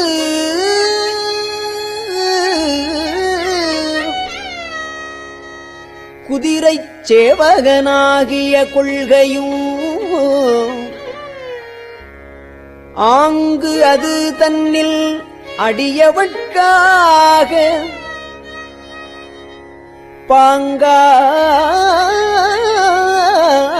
பாங்காய் மண் சுமந்து அருளிய பரிசும்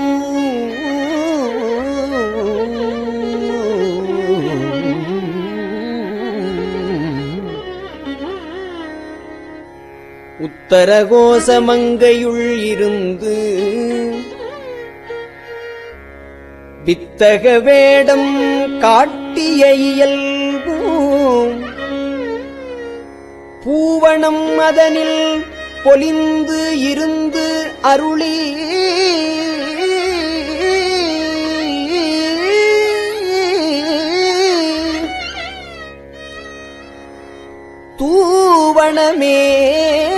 தூவணமேனி காட்டிய தொன்மையும்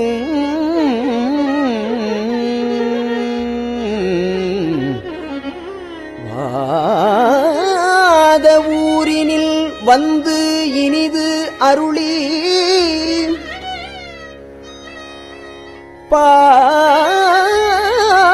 பாதச்சிலம்பு ஒலி காட்டிய பண்பும் திருவார் பெருந்துரை செல்வனாகி கருவார் சோதியில் கரந்த கள்ளமும் பூவலமதனில் பொலிந்து இனிது அருளி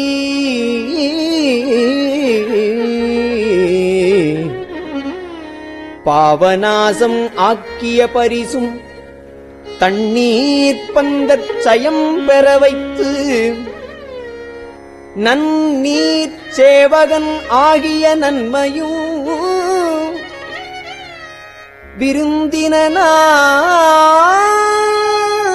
விருந்தினாகி வெண்காடு அதனில் குருந்தின் கீழ் அன்று இருந்த கொள்கையும்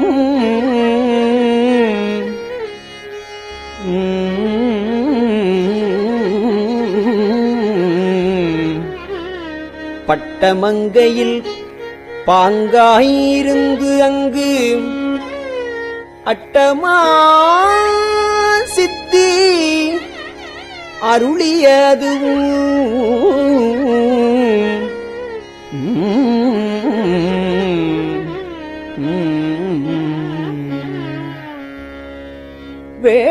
வேடுவனாகி வெண்டுரு கொண்டு வேடுவனாகி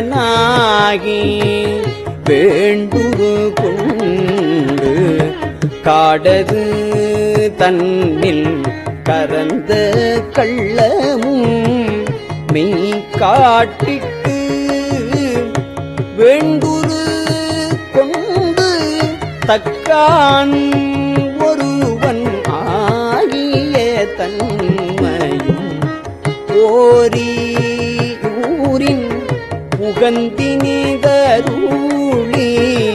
பாரிலும் பாலகன் ஆகிய பரிசும் பாண்டூர் தன்னில் ஈண்ட இருந்தும் தேவூர் தென்பால் திகழ்தரு தீவில் போவார் போலம் கொண்ட கொள்கையும் தேனமர் சோலை திருவாரூரில்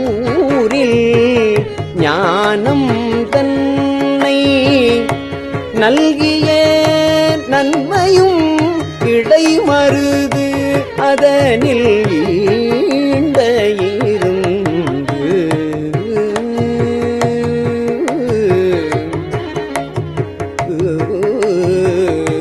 படிம பாதம் வைத்த அப்பரிசும் ஏகம்பத்தின் இயல்பாயிருந்து பாகம் பெண்ணோடு ஆயின பரிசும் திருவாஞ்சியத்தில் சீவர இருந்து மறுவார் குழலியோடு மகிழ்ந்த வண்ணமும்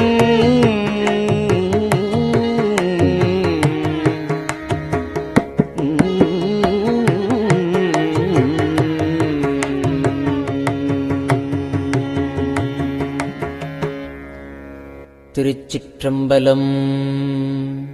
பெரியவா சரணம்.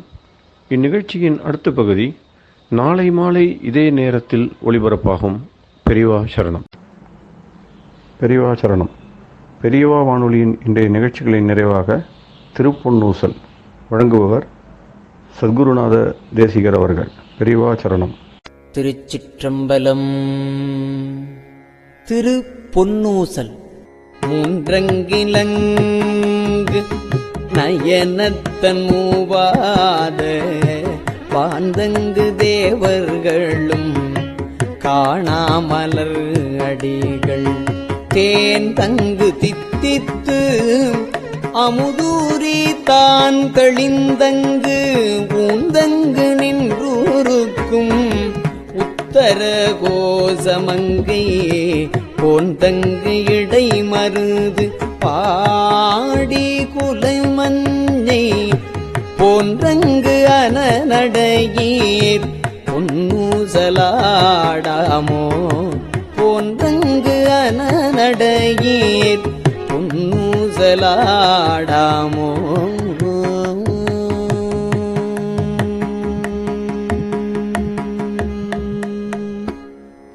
திருச்சிற்றம்பலம். கஞ்சிவய காமாட்சி தன் குழந்தாய் சங்கரரே. கஞ்சிவய காமாட்சி தன் குழந்தாய் சங்கரரே. குரு சந்திரசேகரரே உறங்கிடுவீர்களே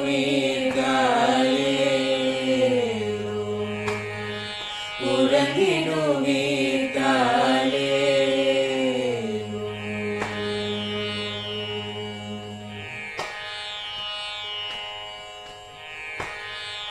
ஆதிகுரு சங்கரராய் அன்றொரு நாள் வந்தவரே. 68 பீட்டபதி காலேரு ஏழுலகும் பூப்பவரே. காப்பவரே கடப்பவரே எல்லோர்க்கும் அருள்பவரே உறங்கிடுவீர்களே.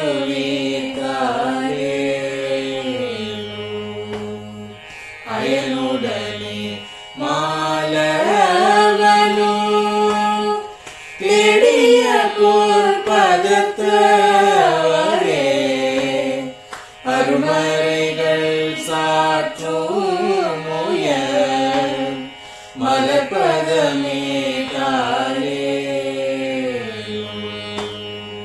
முக்தி நிலை எய்திடவே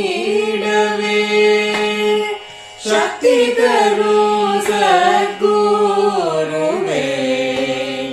முக்தி நிலை எய்திடவே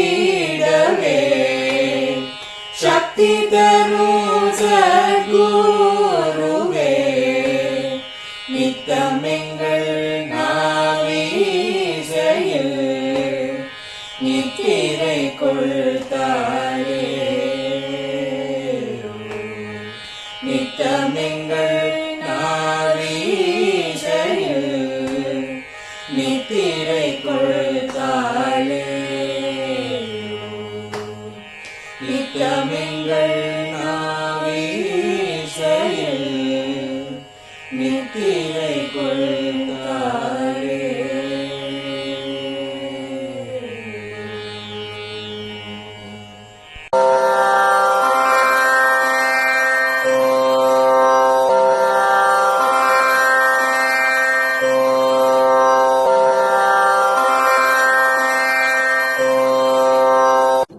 பெரியவா சரணம். பெரியவா வானொலியின் மாலை நிகழ்ச்சிகள் இத்துடன் நிறைவடைகின்றன. எமது அடுத்த ஒளிபரப்பு நாளை காலை இந்திய நேரப்படி 6 மணிக்கு துவங்கும். பெரியவா சரணம்.